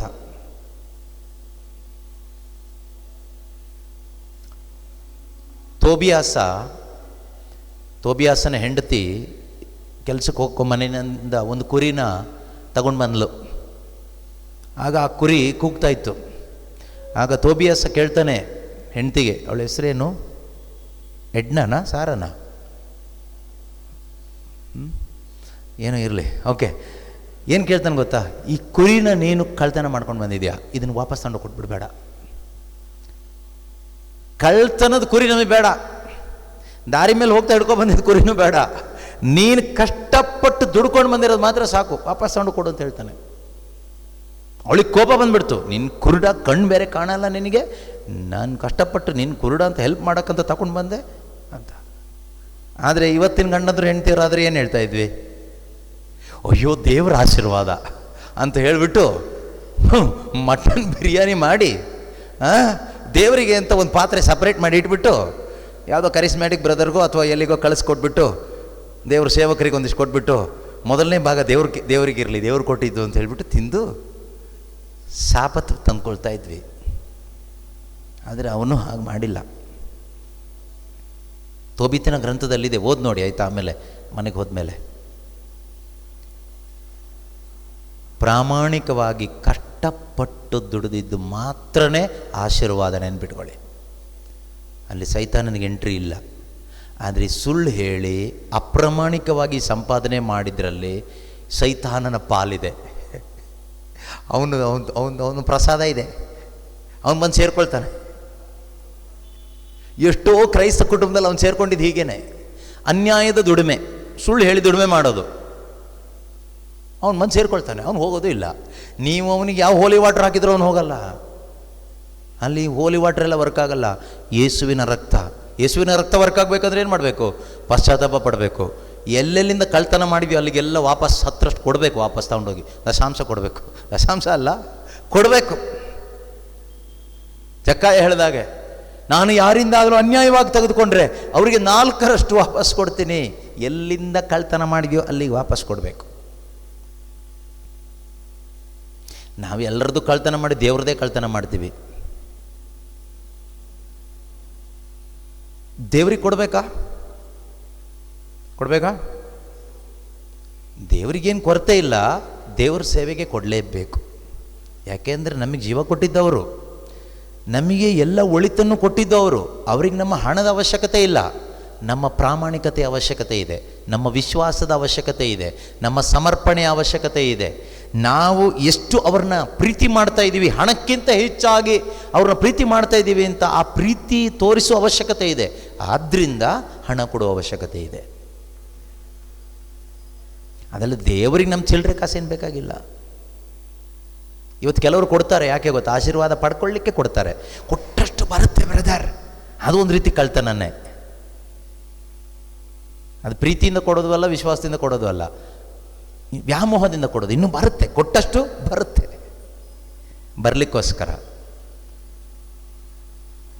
ಎಸ್, ಅದರಿಂದ ಕಳ್ತನ ಮಾಡುವಾಗ ಯಾರಿಗೆ ಅವಕಾಶ ಮಾಡಿಕೊಡ್ತೀವಿ? ಸೈತಾನನಿಗೆ ಅವಕಾಶ ಮಾಡಿಕೊಡ್ತೀವಿ. ನೆಕ್ಸ್ಟ್ 29ನೇ ವಾಕ್ಯ, ನಿಮ್ಮ ಬಾಯಿಂದ ಕೆಟ್ಟ ಮಾತುಗಳು ಬಾರದಿರಲಿ. ನಿಮ್ಮ ಬಾಯಿಂದ ಕೆಟ್ಟ ಮಾತುಗಳು ಬಾರದಿರಲಿ, ಪ್ರತಿಯಾಗಿ ನಿಮ್ಮ ಮಾತುಗಳು ಆದರ್ಶಕರವಾಗಿರಲಿ, ಸಮಯೋಚಿತವಾಗಿರಲಿ, ಕೇಳುವ ಕಿವಿಗದು ಹಿತಕರವಾಗಿರಲಿ. ನೋಡಿ ಎಷ್ಟು ಚೆನ್ನಾಗಿದೆ. Your words may give grace to those who hear, let no evil talk come out of your mouths.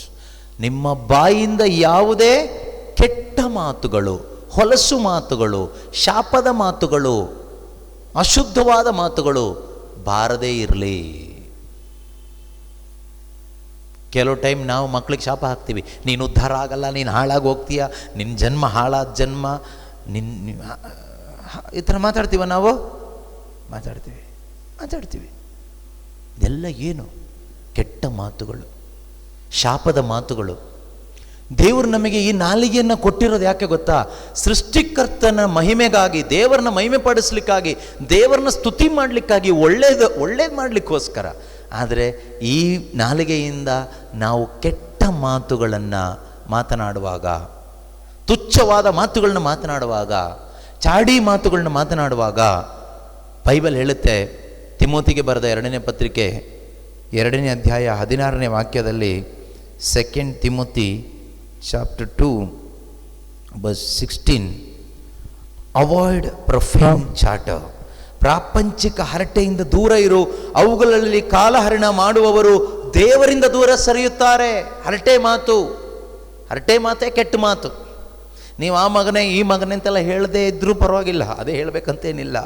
ಕುತ್ಕೊಂಡು ಹರಟೆ ಹೊಡಿತೀರಲ್ವ, ಇವ್ರ ಮನೆ ಸುದ್ದಿ ಅವ್ರ ಮನೆ ಸುದ್ದಿ ಸೇರಿಕೊಂಡು ನೀವಿಬ್ಬರು ಕುತ್ಕೊಂಡು ಹರಟೆ ಹೊಡಿತಾ ಇರ್ತೀರಲ್ವ, ಅದೇ ಕೆಟ್ಟ ಮಾತು. ಹರಟೆ ಮಾತಾಡ್ತೀವ ನಾವು? ಪ್ರಾಪಂಚಿಕ ಹರಟೆಗಳಿಂದ ದೂರವಿರು, ಅವುಗಳಲ್ಲಿ ಕಾಲಹರಣ ಮಾಡುವವರು ದೇವರಿಂದ ದೂರ ಸರಿಯುತ್ತಾರೆ. ಅವರ ಮಾತು ರಾಜ ಹುಣ್ಣಿನಂತೆ ಹರಡಿಕೊಳ್ಳುತ್ತದೆ. ರಾಜ ಹುಣ್ಣು ಅಂದ್ರೇನು? ಇಲ್ಲೊಂದು ಏನೋ ಒಂದು ಹುಣ್ಣಾಗುತ್ತೆ, ಅದು ಹೀಗೆ ಹೀಗೆ ಹೀಗೆ ಹೀಗೆ ಕುಷ್ಠರೋಗ ಎಲ್ಲ ಕಡೆ ಅಂಟ್ಕೊಳ್ಳುತ್ತೆ. ಇಲ್ಲೆಲ್ಲೋ ಒಂದು ಗುಳ್ಳೆ ಬಂತಷ್ಟೇ, ಈ ಗುಳ್ಳೆ ದೊಡ್ಡದಾಗಿ ದೊಡ್ಡದಾಗಿ ದೊಡ್ಡದಾಗಿ ಮೈ ತುಂಬ ಗುಳ್ಳೆಗಳೇ. ಈಗ ಹೇಗಾಯಿತು? ಹರಟೆ ಮಾತು, ಚಾಡಿ ಮಾತು. ನಮ್ಮ ಈ ನಾಲಿಗೆಯಿಂದ ಹರಟೆ ಎಲ್ಲ ಹೊಡ್ಕೊಂಡು ಇಲ್ಲಿ ಬಂದು ಇದೇ ನಾಲಿಗೆ ಈಗ ಉದ್ದ ಮಾಡಿ ಆಮೇನಂತ ಈಗ ತಗೊಂಡ್ರೆ ಒಳಗಡೆ ಯಾರು ಬರ್ತಾರೆ? ಆದ್ರಿಂದ ಪ್ರೀತಿಯ ಸಹೋದರ ಸಹೋದರಿಯರೇ, ನಾವು ಜಯಭರಿತವಾದ ಕ್ರಿಸ್ತಿಯ ಜೀವಿತವನ್ನು ಜೀವಿಸಬೇಕಾದ್ರೆ ಈಗೇನು ಕೇಳಿಸ್ಕೊಂಡಿದ್ದೀವೋ ಈ ವಿಷಯದಲ್ಲಿ ನಾವು ಜಾಗರೂಕರಾಗಿರಬೇಕು, ಎಚ್ಚರಿಕೆ ವಹಿಸಬೇಕು. ಒಂದು ವೇಳೆ ನಾವು ಎಲ್ಲಿಯಾದರೂ ತಪ್ಪಿ ಹೋಗಿದ್ರೆ, ನಮ್ಮ ನಾಲಿಗೆ ವಿಷಯದಲ್ಲಿ, ನಮ್ಮ ಕಣ್ಣಿನ ವಿಷಯದಲ್ಲಿ, ನಮ್ಮ ಮನಸ್ಸು ಆಲೋಚನೆ ಮಾಡುವ ವಿಷಯದಲ್ಲಿ ಎಲ್ಲಿಯಾದರೂ ತಪ್ಪಿ ಹೋಗಿದ್ರೆ ಖಂಡಿತವಾಗಲೂ ಪಶ್ಚಾತ್ತಾಪ ಪಡೋಣ, ದೇವ್ರ ಮುಂದೆ ಕ್ಷಮೆ ಕೇಳೋಣ. ನಾವೀಗ ದೇವ್ರ ಮುಂದೆ ಇದ್ದೀವಿ, ದೇವರು ನಮ್ಮ ಜೊತೆಯಲ್ಲಿ ಇದ್ದಾರೆ, ಅವರು ನಮ್ಮನ್ನು ಪ್ರೀತಿಸ್ತಾರೆ. ಓಕೆ, ಪಶ್ಚಾತ್ತಾಪ ಪಡುವಂಥ ಪ್ರತಿಯೊಬ್ಬರನ್ನವರು ಕ್ಷಮಿಸ್ತಾರೆ. ಯೇಸುವಿನ ರಕ್ತ ನಮ್ಮನ್ನು ತೊಳೆಯುತ್ತೆ, ಶುದ್ಧಿ ಮಾಡುತ್ತೆ. ನಾವಿಲ್ಲಿಂದ ಹೋಗುವಾಗ ಶುದ್ಧರಾಗಿ ಹೋಗಬೇಕು. ಎದ್ದು ನಿಂತ್ಕೊಳ್ಳೋಣ, ಪ್ರಾರ್ಥನೆ ಮಾಡೋಣ. ಯಾಕೆಂದರೆ ನಾವೀಗ ಜಯಭರಿತ ಕ್ರೈಸ್ತ ಜೀವನದ ಕುರಿತಾಗಿ ಧ್ಯಾನಿಸ್ತಾ ಇದ್ದೀವಿ, ಕಲಿತಾ ಇದ್ದೀವಿ. ಅದಕ್ಕೆ ಒಂದು ಶತ್ರುನ ಕಲ್ತೀವಿ, ಇನ್ನೂ ಸುಮಾರು ಶತ್ರು ಇದ್ದಾರೆ. ಅದ್ರ ಬಗ್ಗೆ ಈಗ ಸಮಯ ಇಲ್ಲ, ಮುಂದಿನ ದಿವಸಗಳಲ್ಲಿ ನಾವು ನೋಡೋಣ. ಸದ್ಯಕ್ಕೆ ಇದು ಒಂದು ಶತ್ರುನ ಸುಧಾರಿಸ್ಕೊಳ್ಳೋಣ ಸ್ವಲ್ಪ, ಅಲ್ವಾ? ಓಕೆ, ಕಣ್ಣುಗಳನ್ನ ಮುಚ್ಚಿ ಸ್ವಲ್ಪ ಸಮಯ ಪವಿತ್ರಾತ್ಮರು ನಮ್ಮೊಬ್ಬೊಬ್ಬರೊಂದಿಗೂ ಮಾತನಾಡಿದ್ದಾರೆ. ನಮಗೆ ಬೇಕಾದಂತಹ ವಾಕ್ಯಗಳನ್ನು ದೇವರು ನಮಗೆ ಕೊಟ್ಟಿದ್ದಾರೆ. ನಾವು ದೇವರಿಂದ ದೂರ ಆಗಿ ಹೋಗದ ಹಾಗೆ ನಮ್ಮನ್ನು ಕಾಪಾಡುವುದಕ್ಕಾಗಿ ದೇವರು ಈ ಸತ್ಯ ವಚನಗಳಿಂದ ನಮ್ಮನ್ನು ಸವರಿದ್ದಾರೆ. ಯೇಸುವಿನ ಮುಂದೆ ನಿಂತಿರುವ ನಾವು ನಮ್ಮ ಹೃದಯವನ್ನು ತಿಳಿದಿರುವಂಥ ದೇವರ ಮುಂದೆ ಇದ್ದೇವೆ. ಅವರ ಮುಂದೆ ನಾವು ನಮ್ಮನ್ನು ತಗ್ಗಿಸ್ಕೊಳ್ಳೋಣ ಪ್ರಿಯರೇ. ಸುಳ್ಳು ಹೇಳಿದ ಕ್ಷಣಗಳಿಗಾಗಿ ಕ್ಷಮೆ ಕೇಳೋಣ. ಚಾಡಿ ಮಾತು, ಬರಡು ಮಾತು, ಹೊಲಸು ಮಾತುಗಳು, ಹರಟೆ ಮಾತುಗಳು, ಇವುಗಳಿಂದ ದೇವರಾತ್ಮರನ್ನು ನೋಯಿಸಿದ್ದಕ್ಕಾಗಿ ಕ್ಷಮೆ ಕೇಳೋಣ. ಹೊಟ್ಟೆ ಕಿಚ್ಚು, ದ್ವೇಷ, ಹಗೆತನ, ಕೋಪ ಇಟ್ಕೊಂಡು ಜೀವಿಸಿದ ಜೀವನ, ಕ್ಷಮೆ ಕೇಳಿದನ್ನೆಲ್ಲ ಬಿಟ್ಟು ಬಿಡೋಣ.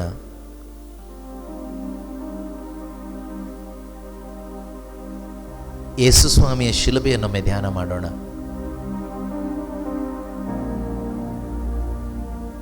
ಆ ಶಿಲುಬೆಯಿಂದ ನಮಗೆ ಶಕ್ತಿ ಸಿಗ್ತದೆ ಪ್ರಿಯರೇ. ಸೈತಾನನಿಗೆ ಎಡೆ ಮಾಡಿಕೊಡದೆ ಜಯಭರಿತ ಕ್ರಿಸ್ತಿಯ ಜೀವಿತವನ್ನು ಜೀವಿಸಲು ಪಶ್ಚಾತ್ತಾಪ ಪಡೋಣ. ಯೇಸುವಿನ ರಕ್ತದಿಂದ ಮಾತ್ರವೇ ನಮಗೆ ಜಯ ಪ್ರಿಯರೇ. ಆ ರಕ್ತ ನಮ್ಮನ್ನು ತೊಳೆಯುವಂಥದ್ದಾಗಿದೆ, ನಮ್ಮನ್ನು ಪಾವನಗೊಳಿಸುವಂಥ ರಕ್ತವಾಗಿದೆ. ಯಾರೆಲ್ಲ ಈ ಒಂದು ಸಮಯದಲ್ಲಿ ವಾಕ್ಯವನ್ನು ಆಲಿಸಿ ದೇವರ ಮುಂದೆ ಪಶ್ಚಾತ್ತಾಪ ಪಡ್ತಾ ಇದ್ದೀರೋ, ತಗ್ಗಿಸ್ಕೊಳ್ತಾ ಇದ್ದೀರೋ, ಪಾಪವನ್ನು ಒಪ್ಪಿಕೊಳ್ತಾ ಇದ್ದೀರೋ, ಸ್ವಾಮಿ ನಾನು ಪಾಪಿ,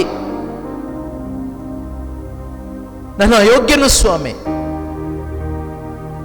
ನನಗೆ ಗೊತ್ತಿಲ್ಲದೆ, ವಾಕ್ಯದ ಬೆಳಕಿಲ್ಲದೆ, ಸತ್ಯದ ಅರಿವಿಲ್ಲದೆ ನಾನು ಪಾಪದ ಜೀವನವನ್ನು ಜೀವಿಸಿದ್ದೇನೆ. ಎಷ್ಟೋ ಬಾರಿ ಅಯೋಗ್ಯವಾಗಿ ಕರ್ತನೇ ನಿನ್ನ ಶರೀರ ರಕ್ತವನ್ನು ಸ್ವೀಕಾರ ಮಾಡಿ ಅದಕ್ಕೆ ದ್ರೋಹವೆಸಗಿದ್ದೇನೆ. ನನ್ನನ್ನು ಕ್ಷಮಿಸ್ರಿ ಅಪ್ಪ. I am sorry lord. ನಾನು ನನ್ನ ಮನೆಯವರು ನಿಮಗಾಗಿ ಬದುಕುವಂತೆ ಬೇಕಾದ ಕೃಪೆಯಿಂದ ತುಂಬಿಸ್ರಿ ಅಪ್ಪ.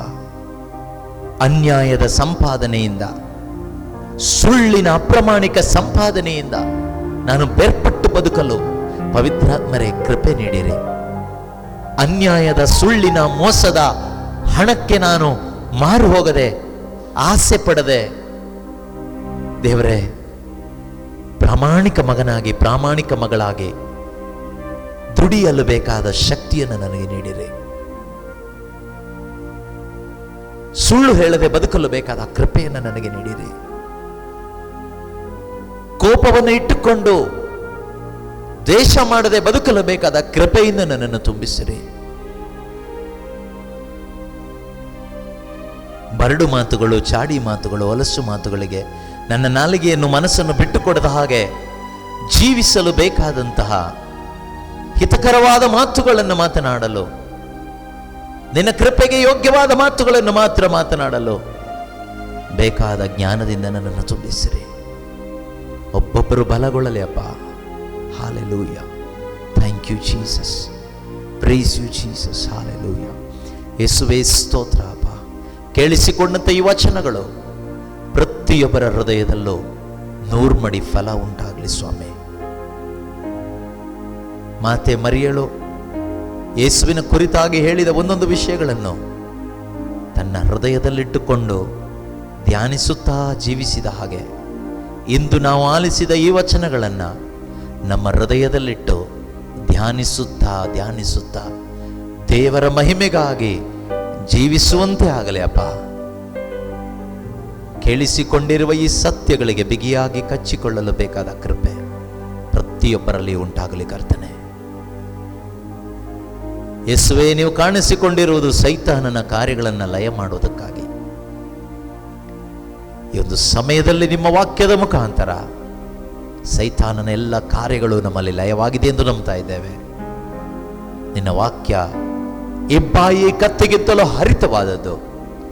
ಪವಿತ್ರಾತ್ಮನ ಕೊಡುಗೆಯಾದ ನಿನ್ನ ವಾಕ್ಯಗಳು ನಮ್ಮಲ್ಲಿರುವ ಸೈತಾನನ ಕಾರ್ಯಗಳನ್ನು ಲಯ ಮಾಡಿದೆ ಎಂದು ನಂಬ್ತಾ ಇದ್ದೇವೆ ಸ್ವಾಮಿ. ನಮ್ಮನ್ನು ಸವರಿದೆ, ಶುದ್ಧೀಕರಿಸಿದೆ ಎಂದು ನಂಬ್ತಾ ಇದ್ದೇವಪ್ಪ. ನಮ್ಮನ್ನು ಸವರಿದ, ಪಾವನ ಮಾಡಿದ, ಲೋಕದಿಂದ ಬೇರ್ಪಡಿಸಿದ, ಸತ್ಯದಿಂದ ಬಲಪಡಿಸಿದ ನಿಮ್ಮ ವಚನಗಳಿಗಾಗಿ ಸ್ತೋತ್ರ ಅಪ್ಪ. Thank you Jesus. Praise you Jesus. Hallelujah. ಯೇಸುವೇ ಸ್ತೋತ್ರ, ಯೇಸುವೇ ವಂದನೆ. ಪ್ರತಿಯೊಬ್ಬರ ಜೀವಿತಗಳು ಜಯಭರಿತವಾಗಲಿ ಅಪ್ಪ. ಜಯಭರಿತವಾದ ಕ್ರಿಸ್ತಿಯ ಜೀವಿತವನ್ನು ಜೀವಿಸುವ ಆ ಕೃಪೆ ಜ್ಞಾನ ಪ್ರತಿಯೊಬ್ಬರಲ್ಲಿಯೂ ಇನ್ನೂ ಅಧಿಕವಾಗಲೆಂದು ಪ್ರಾರ್ಥಿಸ್ತಾ ಇದ್ದೇವಪ್ಪ. Thank you Lord. Thank you Jesus. Hallelujah. ಯೇಸು ಕ್ರಿಸ್ತರ ಮುಖಾಂತರ ಪ್ರಾರ್ಥಿಸ್ತಾ ಇದ್ದೇವೆ ತಂದೆಯೇ, ಆಮೇನ್. ಯೇಸು ಕ್ರಿಸ್ತರೇ ನಮ್ಮ ಪ್ರಭು, ಇಂದಿಗೂ ಎಂದೆಂದಿಗೂ. ಯೇಸು ಕ್ರಿಸ್ತರೇ ನಮ್ಮ ಪ್ರಭು. ರಾಜ್ಯಭಾರವು, ಅಧಿಕಾರವು, ಮಹಿಮೆಯು ಸದಾಕಾಲಕ್ಕೂ ತ್ರೇಕ ದೇವರಿಗೆ ಮಾತ್ರ ಸಲ್ಲಲಿ. ಆಮೇನ್. ಎಲ್ಲರಿಗೂ ಪ್ರೈಸ್ ದ ಲಾರ್ಡ್.